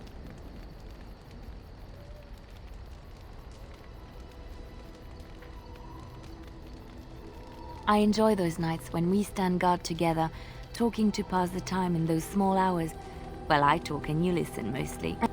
Sometimes I succumb and fall asleep and wake to find you still watchful. And I know you're watching out for me.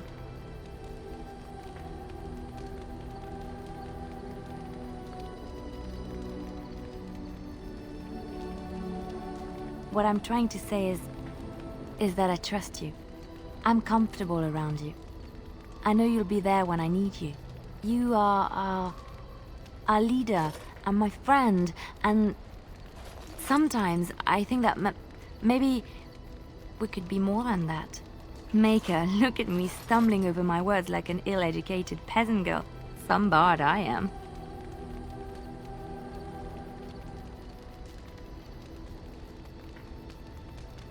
I'm not embarrassed. I'm just flushed because of the heat.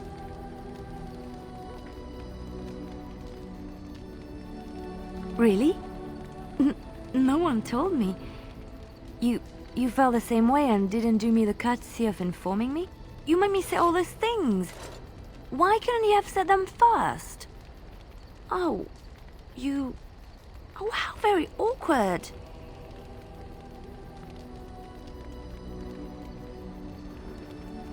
Oh, chivalry is so dead, making the lady spill her guts like that.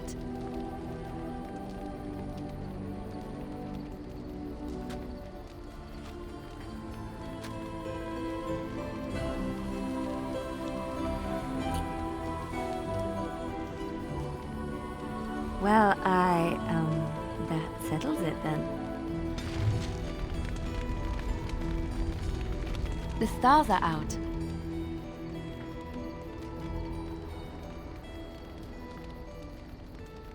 It comforts me to know that the stars will remain untouched by the blight. That whatever happens down here, they will shine eternally. Their light undimmed. There is a story about that cluster of stars over there. Do you know it? Elindra and her soldier? A long time ago, there lived a fair maiden called Elindra. She had many suitors, but spurned them all for she did not love them. One day, Elindra was sitting by her window in her father's castle, singing and dreaming, when her lovely voice caught the attention of a young soldier. Entranced by her song, the soldier drew near to Elindra's window. As their eyes met, he fell in love with her, and she with him. When Elindra told her father about the man she had chosen, he was furious, for Elindra was high-born, but her love nothing more than a common soldier. To keep them apart, he had Elindra imprisoned in the highest tower of his castle, and sent her soldier to the wars.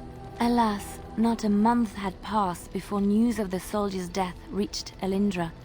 Alone in her tower, Elindra wept for her love, and beseeched the gods to deliver her from this cruel world. So earnest was her plea that the gods themselves were moved. They gathered Elindra into their arms and lifted her high into the heavens, where she became a star. The gods also raised up the soul of Elindra's soldier love, and there he dwells, across the horizon from her. The band of stars between them is a river of Elindra's tears, cried for her lost love. They say that when Elindra has cried enough, she will be able to cross the river to be reunited with her soldier.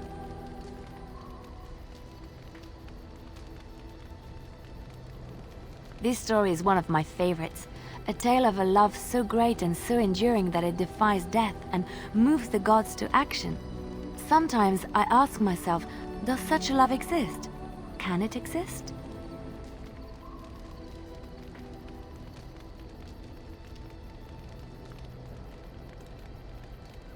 I never expected you to say that. It is a pleasant surprise. I have to say there is a certain severity to you. Finding a person behind that all is nice. Maybe you should let your softer side show more often. Sometimes following your heart, not your head, leads you to remarkable places. I see you're still with Morrigan. I thought you said she didn't mean anything to you. What are you playing at? You tell me you like me, that I mean something to you, and you have her on the side? It's not fair to either Morrigan or me. Do you say the same things to her that you say to me?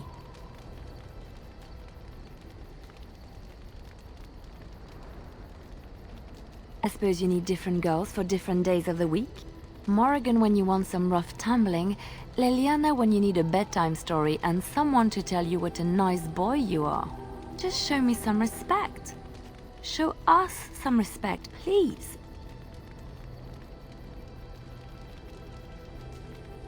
Wonderful people have their limits too. I care for you, more deeply than I can say, but I can't watch you going to her all the time.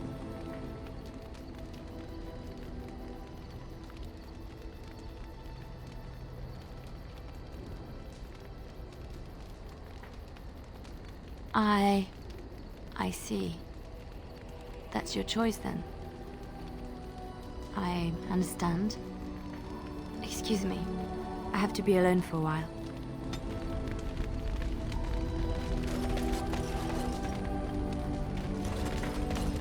Something I can help with? Yes? What's on your mind?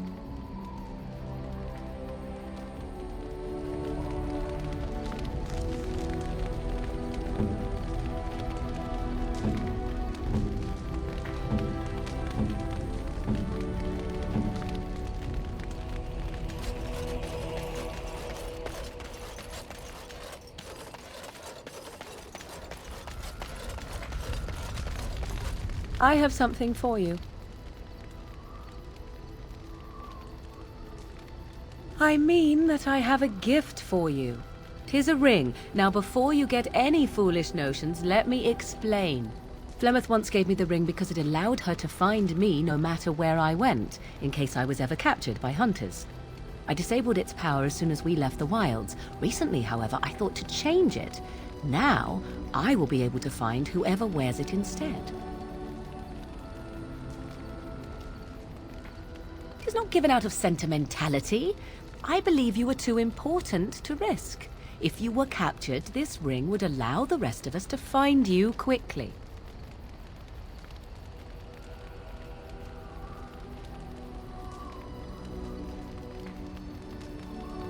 Flemeth used to say that 'twas a link between us, one that I presumed worked both ways.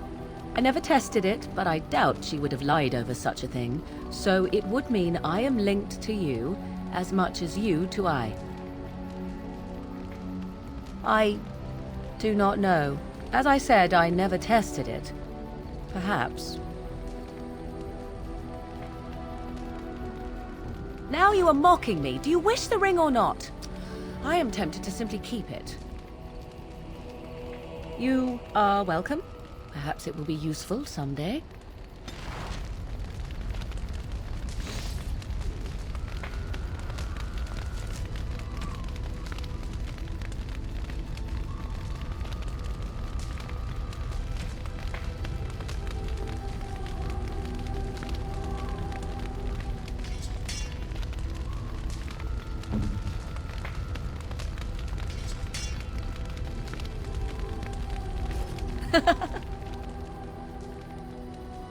So, full of questions, are you?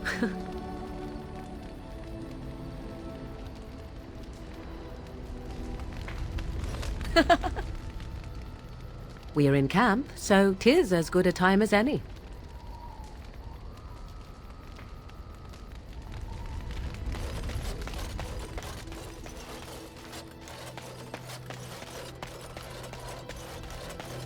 The Circle of Magi stands ready to assist, Grey Warden, as do the Templars of the Chantry.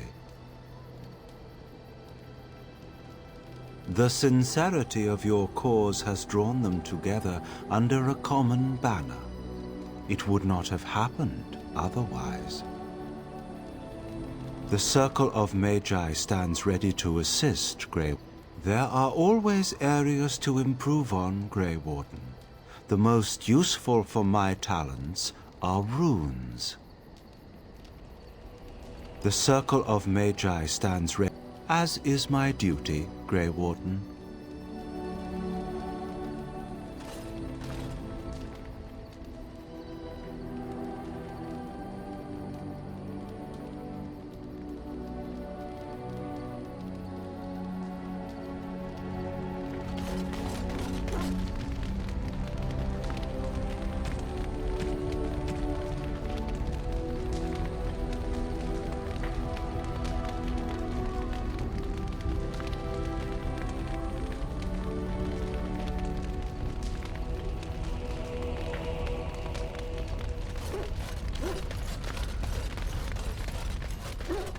Oh, it's been a long day. Rest would be welcome. Yes, of course. I am just a little weary. As you may have noticed, I'm no spring chicken.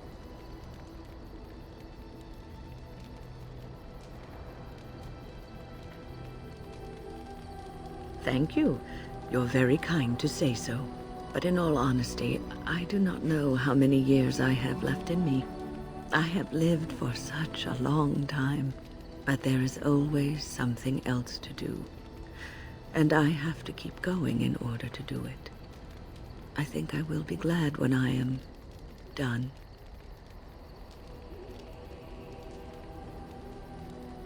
Oh, no. I'm not the sort of person that leaves things unfinished. I'll see this through. I promise. Have you encountered many abominations, apart from the ones in the Circle Tower? The first time I saw an abomination, my blood turned to ice. It was months before the nightmares stopped. It was the knowledge that I could easily become one of them that frightened me the most.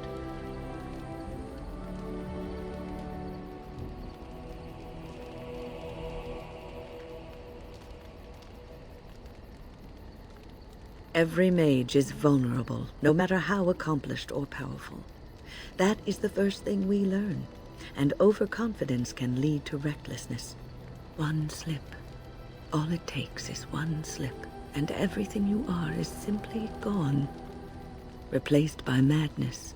And there is no turning back, or at least that's what they say. Of late, I have begun to wonder if there is any way an abomination can be cured, or if a mage could be so possessed and still retain their sanity, their humanity.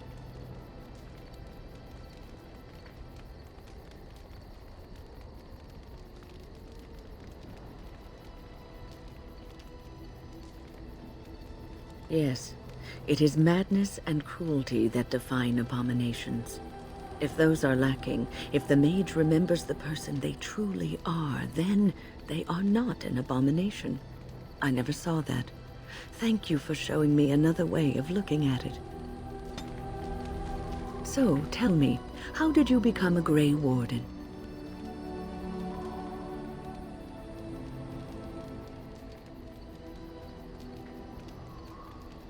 Ah, you are keeping this tale to yourself, I see.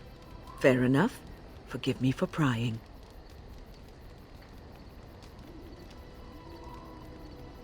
I am interested to hear. Arl Rendon Howe? The Arl of Amaranthine? Why would he do such a thing to you?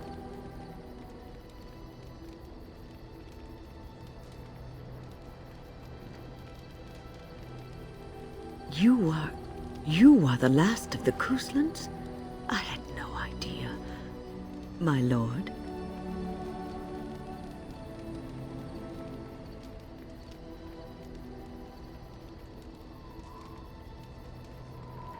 Do not be blinded by your desire for revenge. Rendon Howe will get what he deserves in time. Such deeds cannot go unpunished. Take heart, dear friend. You survived, even when you were not expected to. We do not know yet what lies in store for you, or the name you carry. It is not so bad, is it, being a Grey Warden?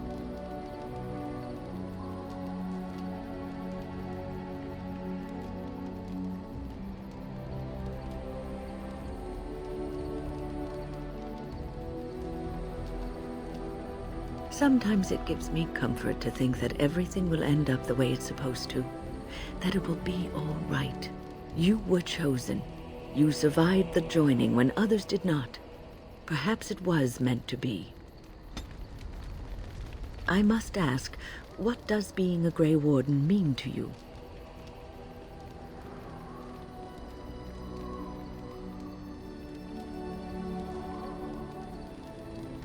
There's that, of course. But there's more to being a Grey Warden than killing Darkspawn and saving the world from the Blight. Ultimately, being a Grey Warden is about serving others.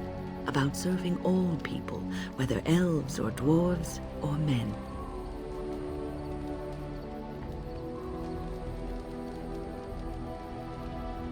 As a Grey Warden, you are a guardian of men. And you guard them because their continued existence is more important than you are. Thus it is you who serves, not they. A good king, a true king who cares for his land, uses his power to rule firmly but fairly. He serves his people first and foremost. The king who does not do this, who believes that he is entitled to his power, who abuses it and uses it for his own means, is a tyrant.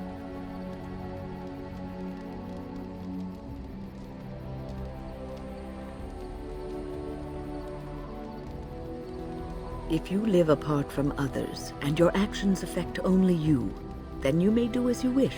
But if you have power, influence, and strength, your every action will be as a drop of water in a clear, still pond. The drop causes ripples, and ripples spread. Think of how far they will go, how wide they will become, how will they affect the pond. But I've lectured enough for today. I should stop before I wear out my welcome. You're quite taken with each other, aren't you?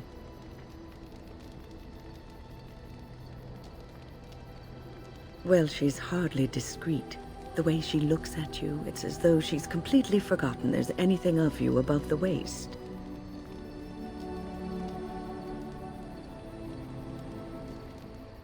I've noticed your blossoming relationship, and I wanted to ask you where you thought it was going. She is a cunning woman, a Maleficar. She will use you for her own ends.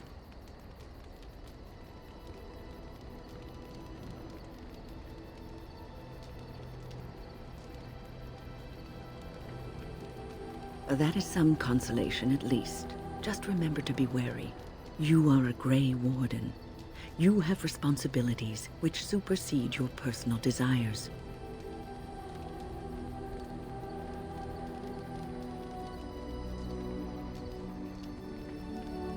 Love is ultimately selfish. It demands that one be devoted to a single person who may fully occupy one's mind and heart to the exclusion of all else. A Grey Warden cannot afford to be selfish. You may be forced to make a choice between saving your love and saving everyone else. And then what would you do?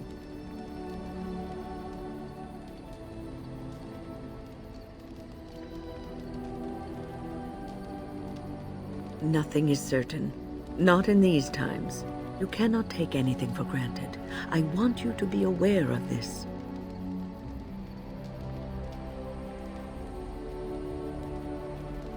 If you insist, I have given my advice. Do with it what you will. What's on your mind? Oh, yes, and thank you for asking. I'm feeling much better today.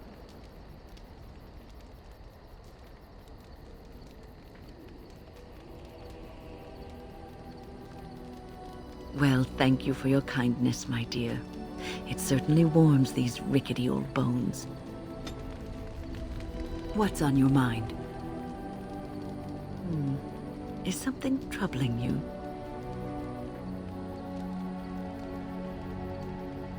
No one said it would be easy. You are one of the 2 surviving Grey Wardens in Ferelden. You defend all of us, and much rests on your shoulders. It may not mean much to you, but thank you for having the courage to continue to fight. And that gives me hope. Have you heard much about the Grey Wardens of old?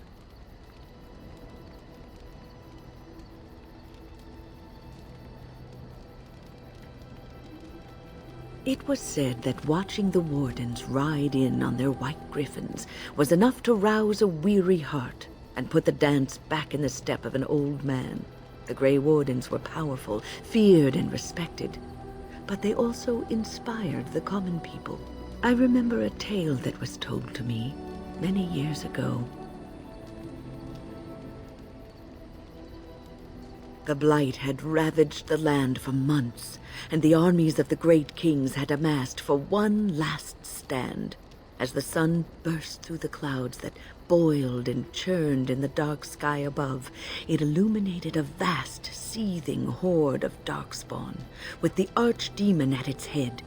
And it was then, when courage seemed to fail, and all lost to death and despair, that the Grey Wardens came. They arrived with the beating of wings like mighty war drums, and stood before the armies of men.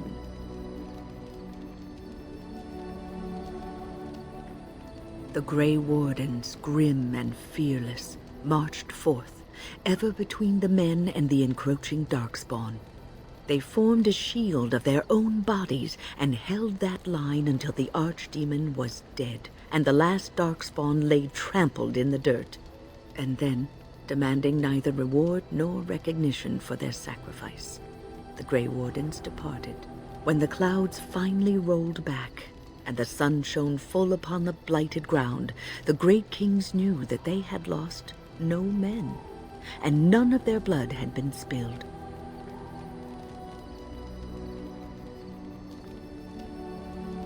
This is a tale about no battle the Grey Wardens have fought, and yet about them all.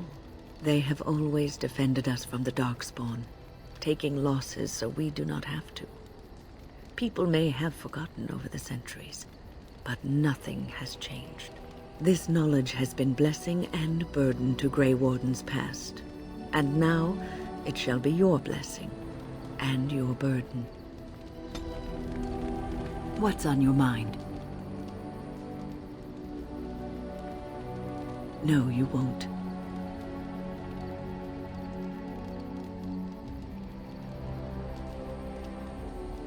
Because you were not looking for the answer, but for someone to tell you that in spite of it, you'll be all right. You wonder sometimes, don't you? If your life would be better if you weren't who you are. When I was a young woman in the tower, I came to the realization that the circle would be my life, and I would know no other. Family, love, a simple life. These were things that others took for granted, that I would never have.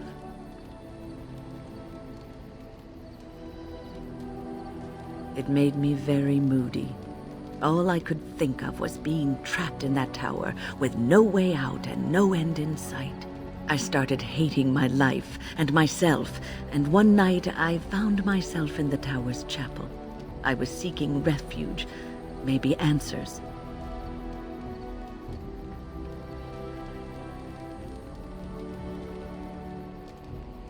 I must have looked tearful or made some noise, because the revered mother came out and decided to speak to me.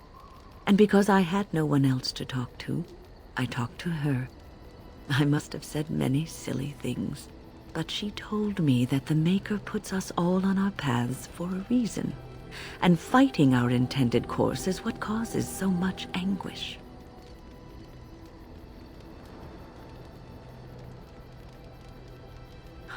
I thought the old biddy was full of rubbish. I was 15, maybe 16, and I knew everything. So I left, but I always found my way back to that chapel. And as the years passed, I began to see the truth of her words. We were supposed to be polar opposites, mage and priest. But we weren't. There was much about us that was the same.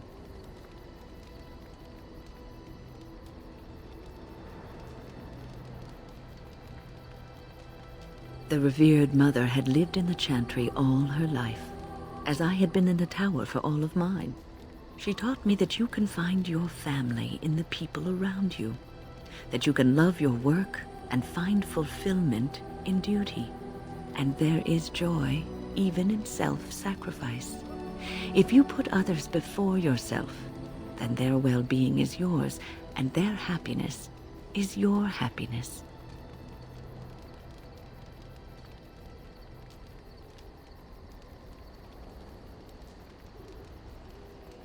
You can scream and cry and be angry about life as a Grey Warden, or you can accept it and allow yourself to see the good in it.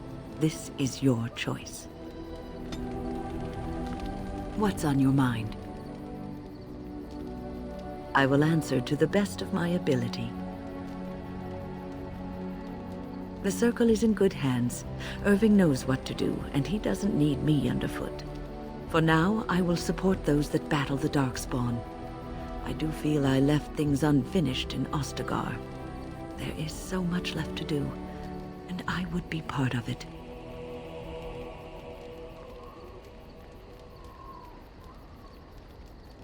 The Grey Wardens, all 2 of you, need all the help you can get.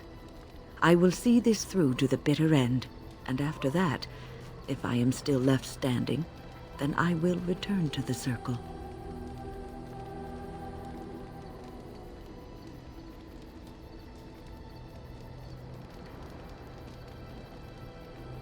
Perhaps.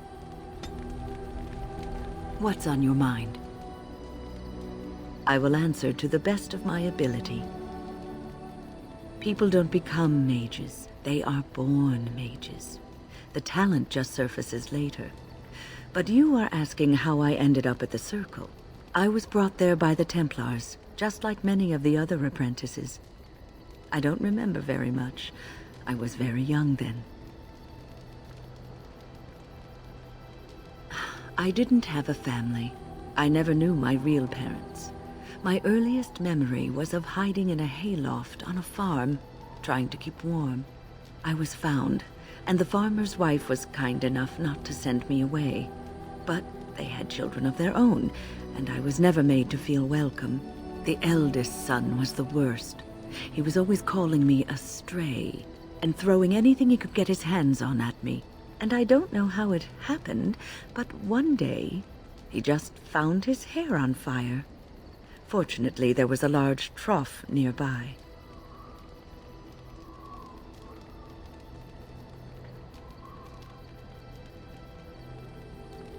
I had singed his hair and eyebrows, but injured little other than his pride. Who knows what they would have done to me had he been more seriously hurt. Thankfully, all I had to endure was a few nights locked in a cold barn with a bowl of water and a crust of bread. The Templars arrived several mornings later.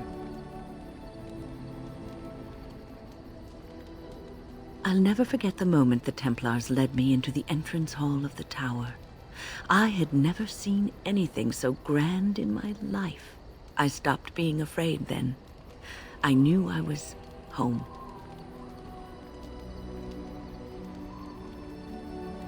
Well, that's about all there is to my tale. That's how I came to the Circle. I would be lying if I said it was easy. First, there were rules, and we were constantly watched to make sure we behaved appropriately. Then there was the study of magic.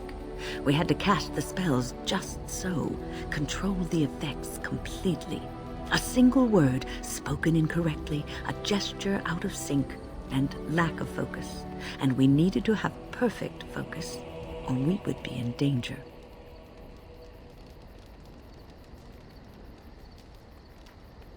From Fade spirits. If we were careless, they would enter our minds, and we would become abominations. Without the Circle and my mentors, I would not have been where I am today. And there was joy in life at the Circle. The joys of fellowship, in knowing that you were not alone in your struggles. In spite of everything, I was happy in the tower, and I loved it. What's on your mind? I will answer to the best of my ability.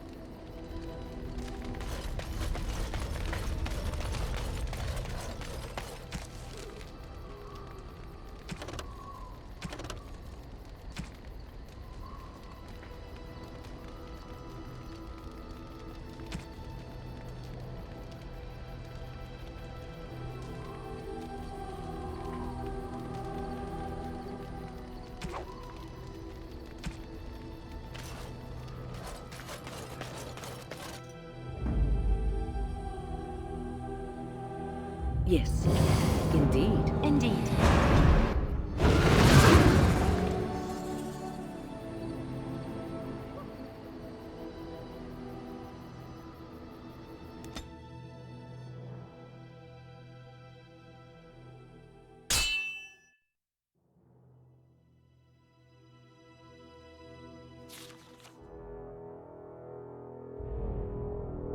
I bring word, sire. There are demands from the Banorn that you step down from the Regency. They are said to be gathering their forces, as are your allies. It appears it will be civil war after all, despite the Darkspawn. Pity. I also have an interesting report. There seem to be Grey Wardens who survived Ostagar. How, I don't know.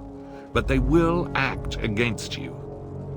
I have arranged for a solution, with your leave. The Antivan Crows send their regards. An assassin? Against Grey Wardens, we will need the very best, sire. And the most expensive. Just get it done.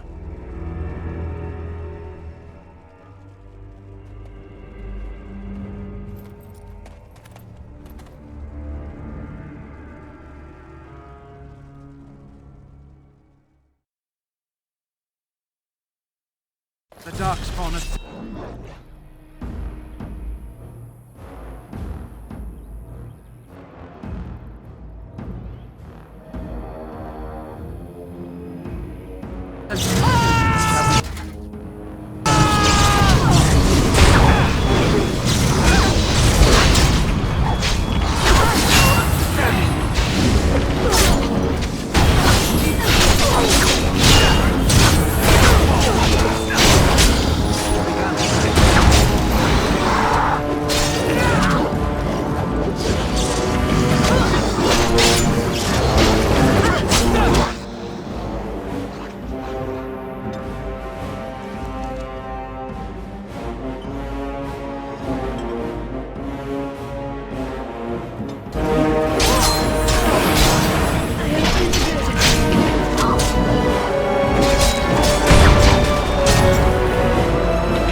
shall be done.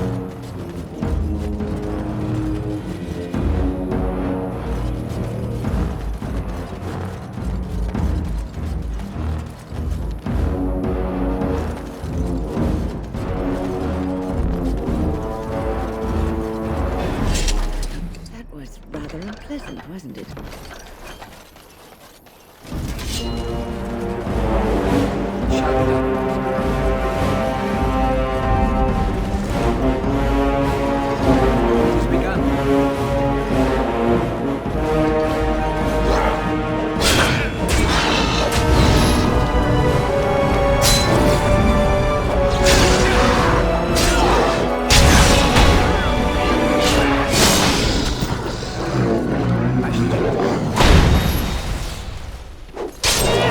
You will learn to fear me! Away with you!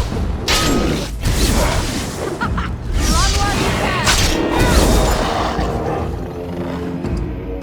Go. I see.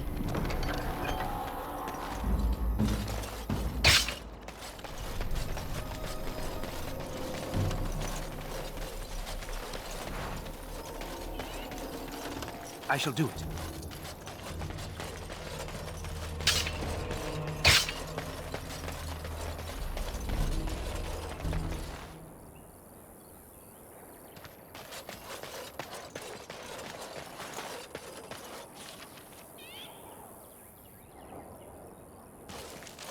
As you say.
Oh, I fell.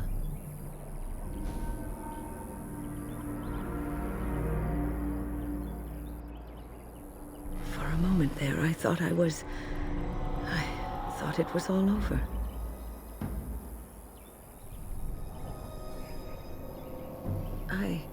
I will explain everything when we are back at camp. Now is not the time. It shall be done.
Where to?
Very well.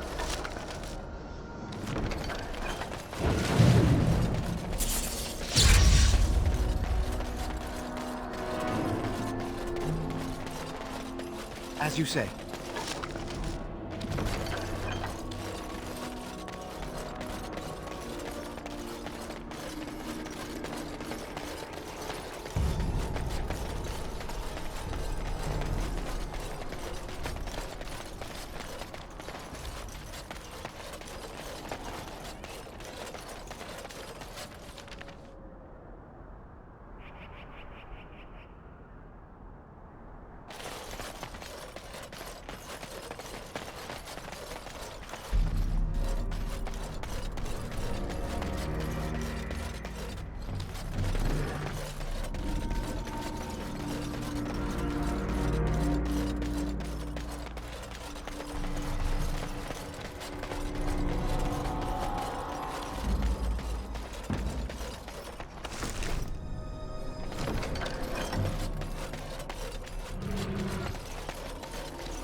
Those would be dangerous documents in the wrong hands, Warden. I suggest we keep them safe. Blades like that inspire songs that last the ages.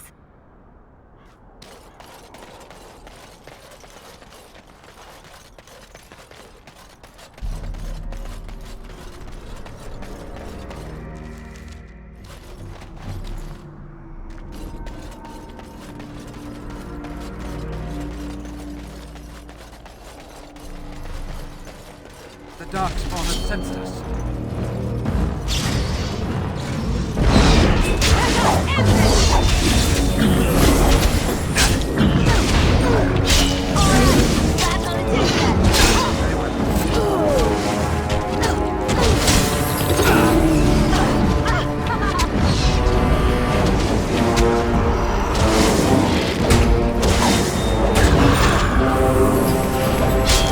Come, let us end this!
I shall do it.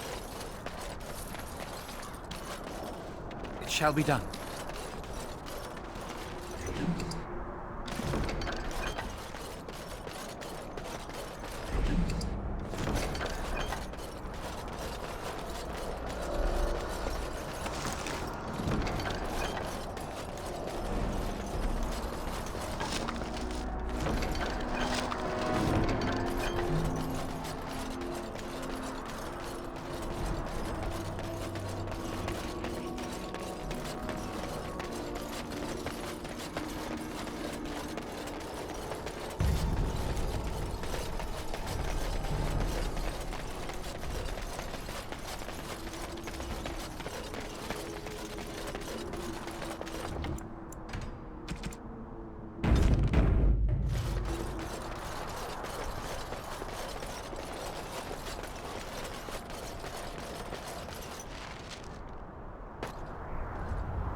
done.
The darkspawn has sensed us.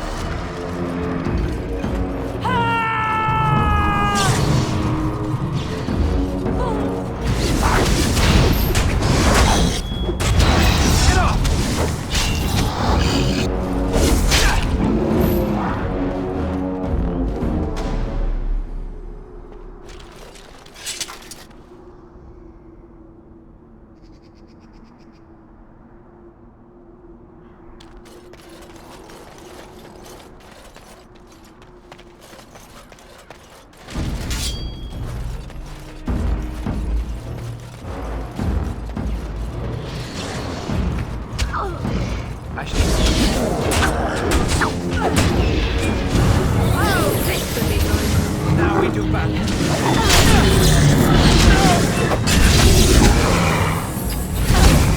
Begin the onslaught.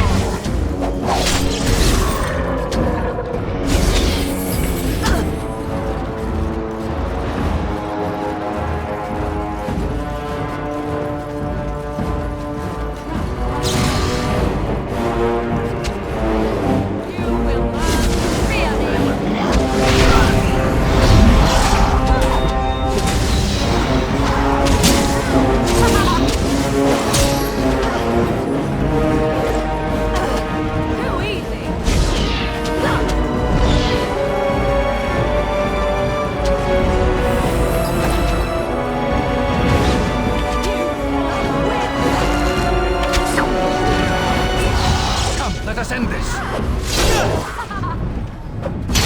Away with you!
As you say.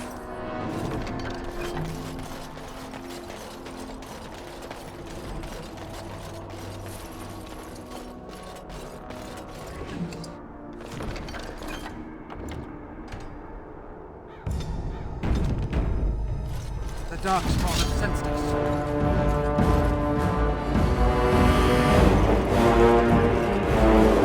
I shall do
It has begun.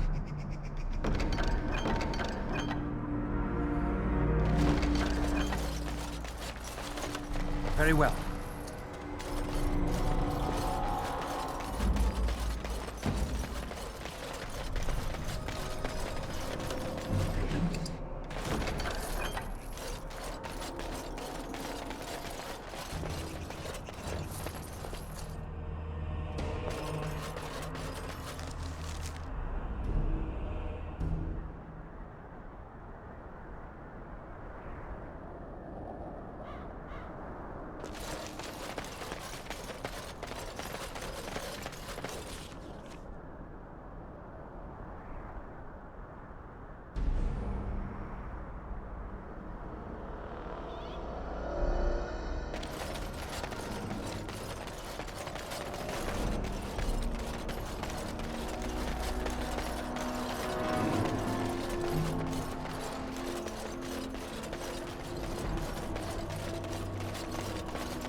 I shall do it.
Begun.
It is begun.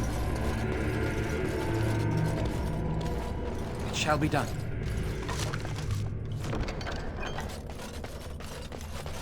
It is begun.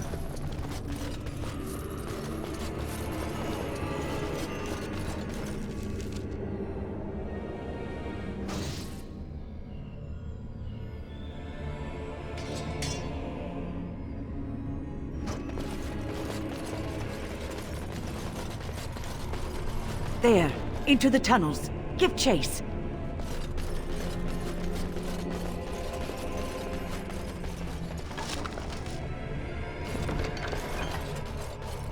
It shall be done. is begun. I shall do it.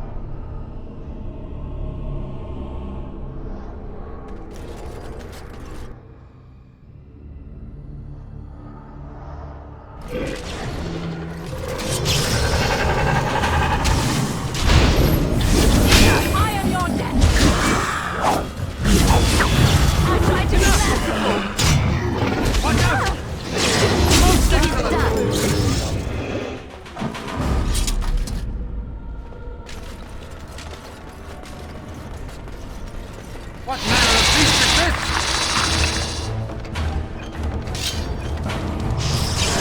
Now we get our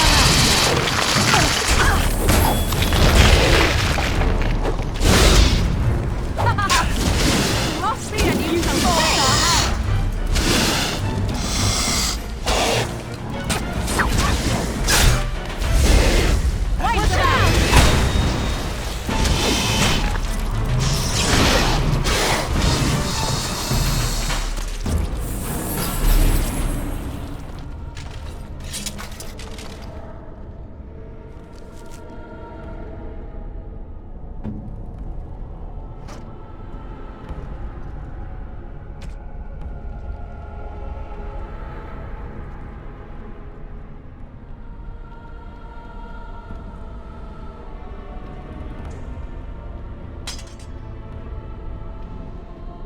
out!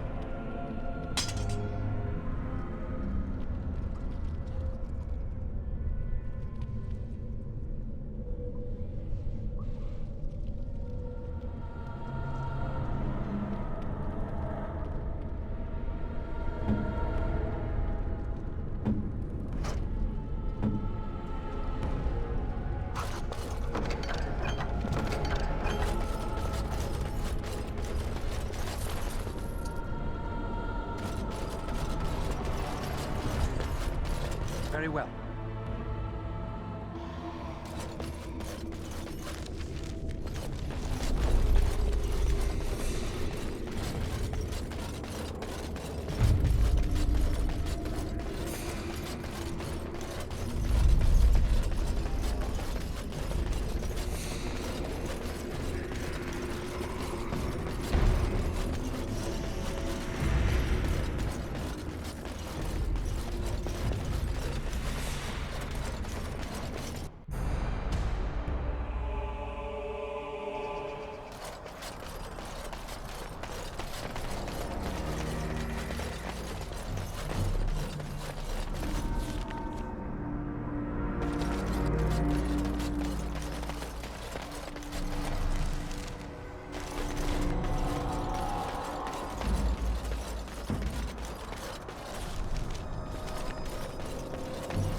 I have been studying Mother's grimoire. Do you wish to hear what I have found?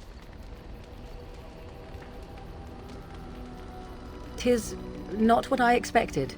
I had hoped for a collection of her spells, a map of the power that she commands, but this is not it. Disturbed? Yes, perhaps that is the right word. One thing in particular within her writings disturbs me. Here, in great detail, Flemeth explains the means by which she has survived for centuries.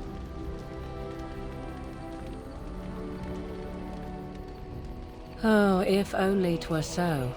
Flemeth has raised many daughters over her long lifetime. There are stories of these many witches of the wilds throughout chastened legend, yet I have never seen a one, and always wondered why not. And now I know. They are all Flemeth. When her body becomes old and wizened, she raises a daughter, and when the time is right, she takes her daughter's body for her own.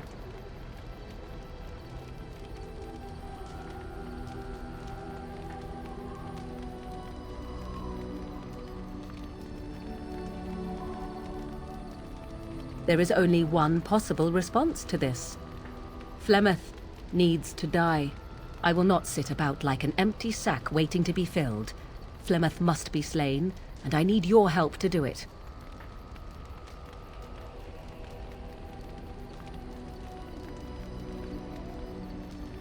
Then what needs to be done is for you to go back to Flemeth's hut in the Kakari Wilds without me. If I am present when she is slain, I cannot be certain that she will not be able to possess my body right then, so I must remain at the camp. Confront her and slay her quickly. I doubt she will truly be dead even then, but it will take her years to find a new host and recover her power, if that is even possible. The thing I must have is her true grimoire. With it, I can defend against her power in the future. Everything else in her hut is yours.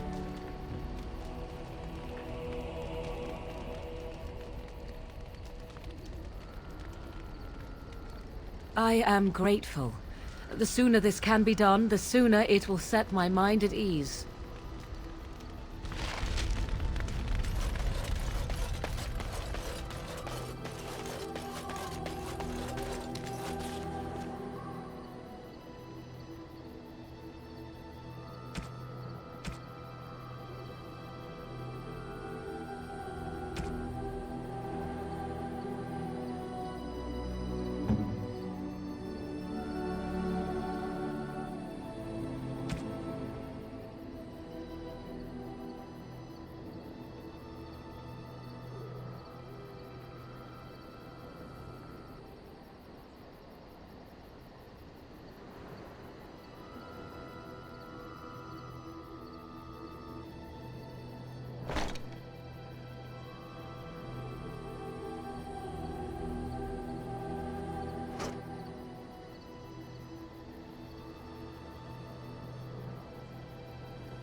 Enchantment?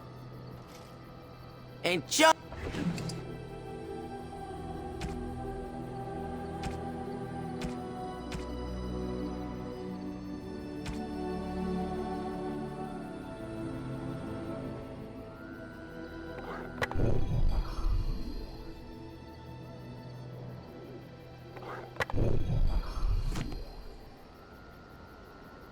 Enchantment? Enchantment!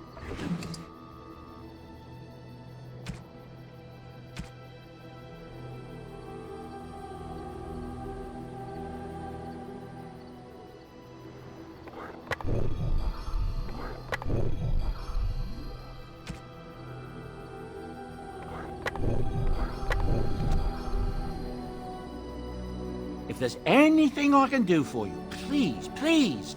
I'm sure you'll be pleased.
enchantment?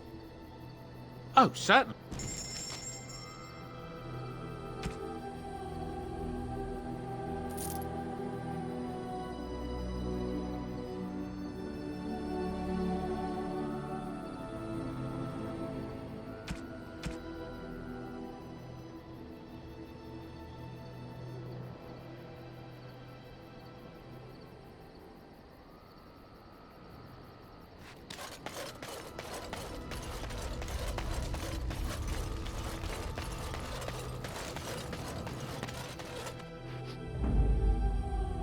Yes, indeed.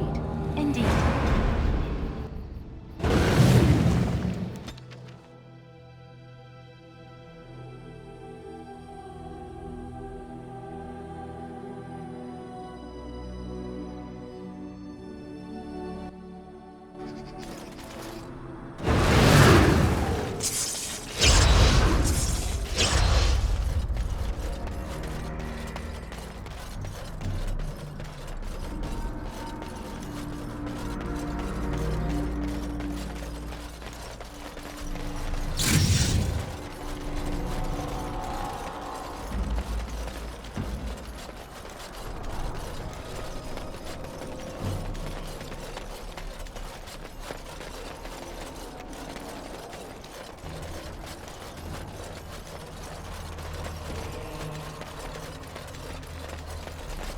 Shall be done.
I shall do it.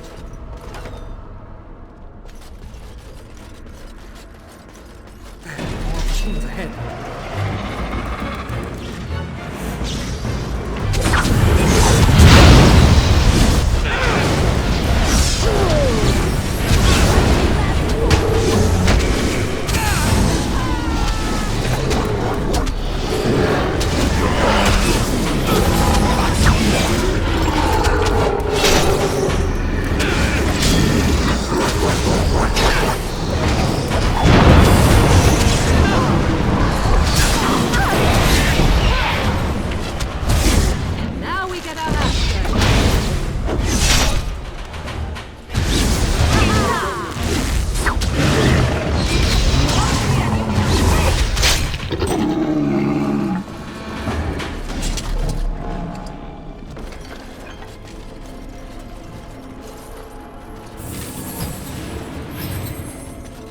It has begun.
Shall be done.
another royal crest. That appears to be the last of the arms and armor Kalen wore into battle. We honor him with their recovery.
What is it they say?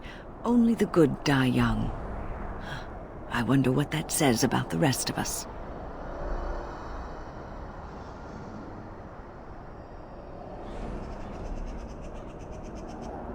He died swiftly, at least, even if his return to the Maker has been slow.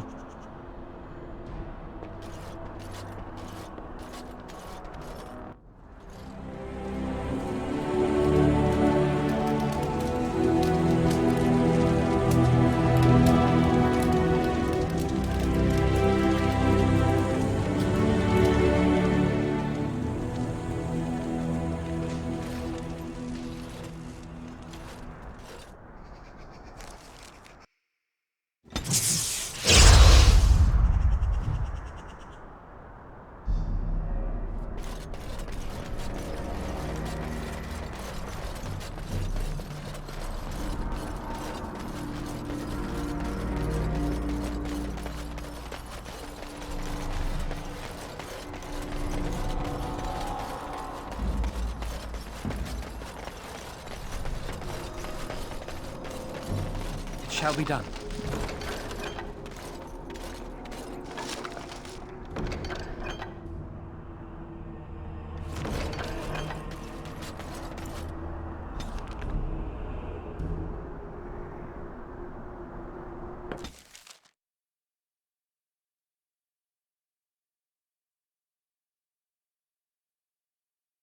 She is a very beautiful girl. I can see why you would want to be with her.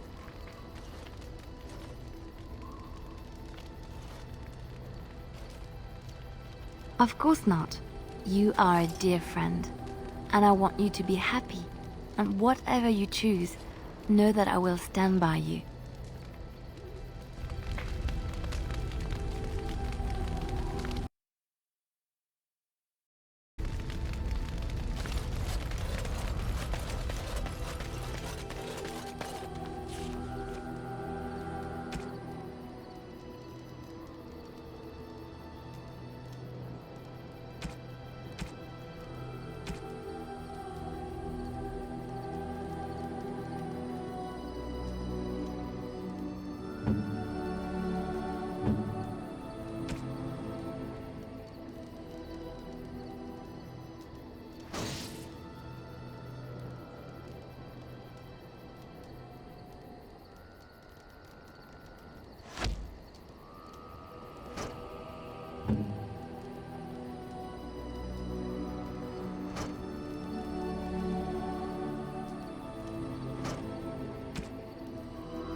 If there's anything I can do for you, please, please tell me. I'm sure you'll be...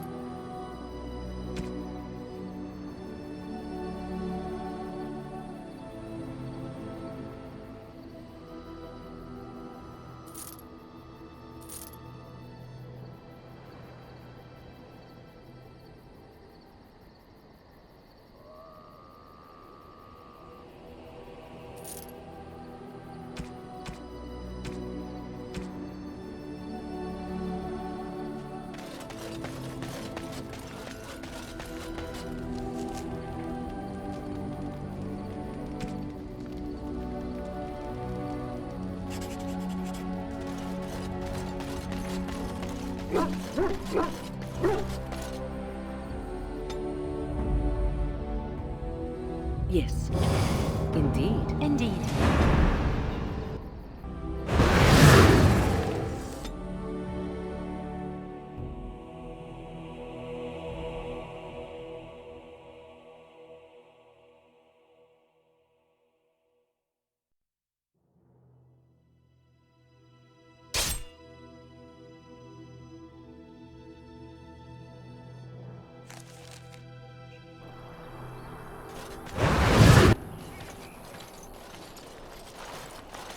Oh, thank the Maker. We need help. They attacked the wagon. Please help us. Follow me. I'll take you to them.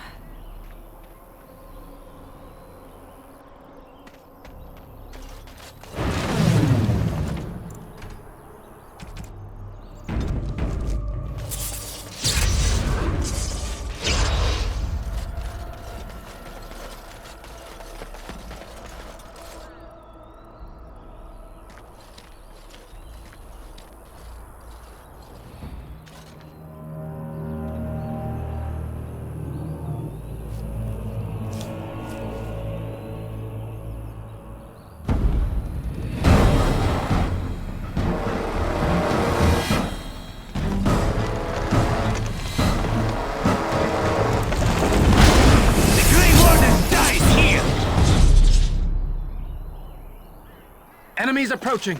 Right ahead.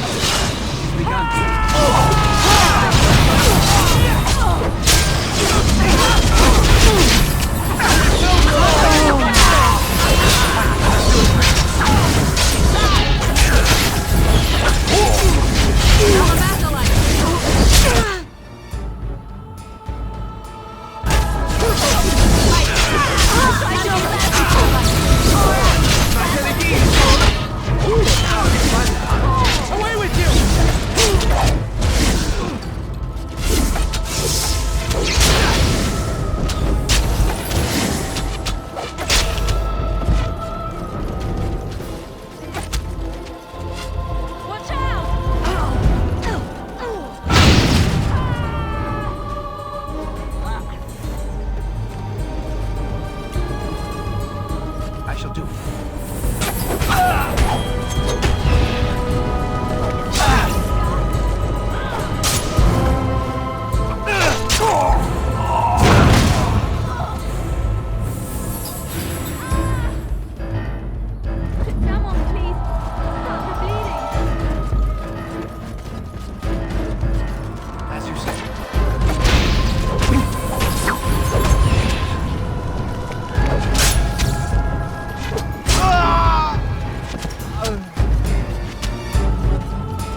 has begun. Very well.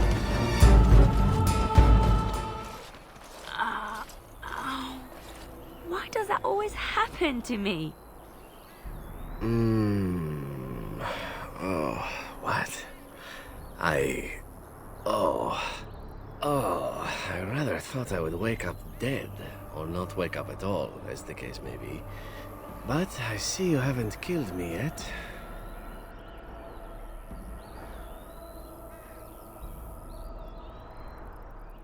Ah, so I am to be interrogated. Let me save you some time. My name is Zevran. Zev to my friends. I am a member of the Antivan Crows, brought here for the sole purpose of slaying any surviving Grey Wardens, which I have failed at, sadly. A rather taciturn fellow in the capital. Logain, I think his name was. Yes, that's it.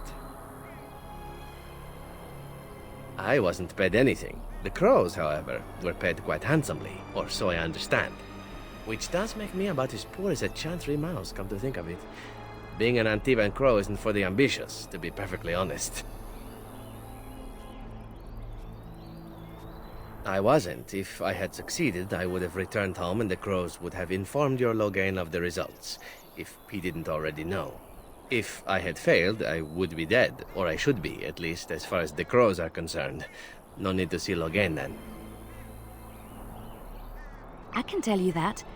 They are an order of assassins out of Ventiva, very powerful and renowned for always getting the job done, so to speak. Someone went to great expense to hire this man. Quite right. I'm surprised you haven't heard much of the Crows out here. Back where I come from, we're rather infamous. Not precisely. I was in the neighborhood when the offer came. The Crows get around, you see. Why not? I wasn't paid for silence. Not that I offered it for sale, precisely.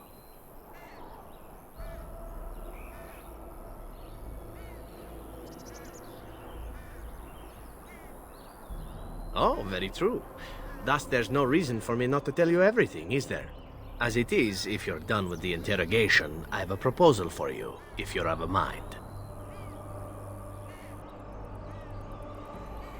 Well, here's the thing. I failed to kill you, so my life is forfeit. That's how it works. If you don't kill me, the Crows will. Thing is, I like living. And you obviously are the sort to give the Crows pause, so let me serve you instead. Well, let's see. Being allowed to live would be nice, and would make me marginally more useful to you. And somewhere down the line, if you should decide that you no longer have need of me, then I go on my way.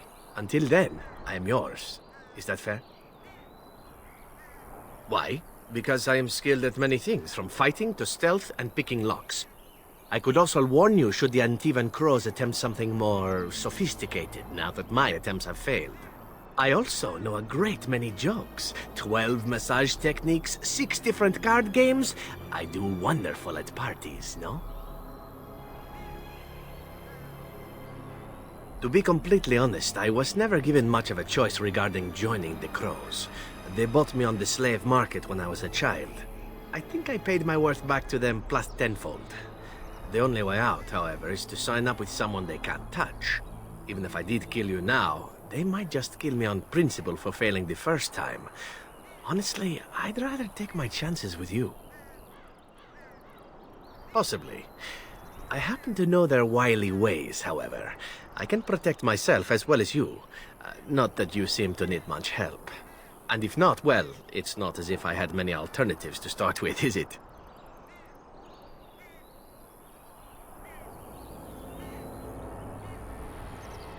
I happen to be a very loyal person.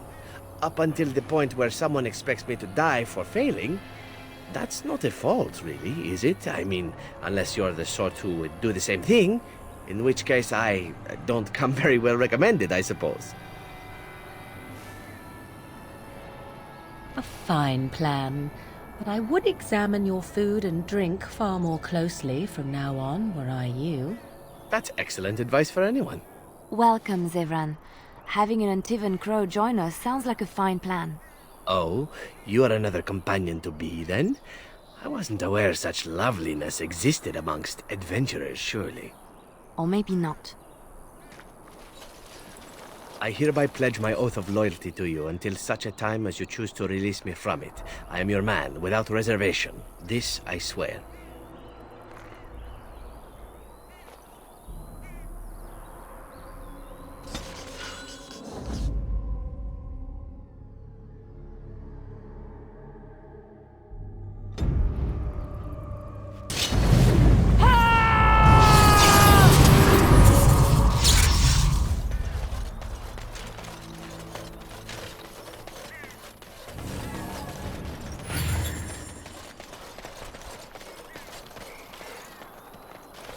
It has begun.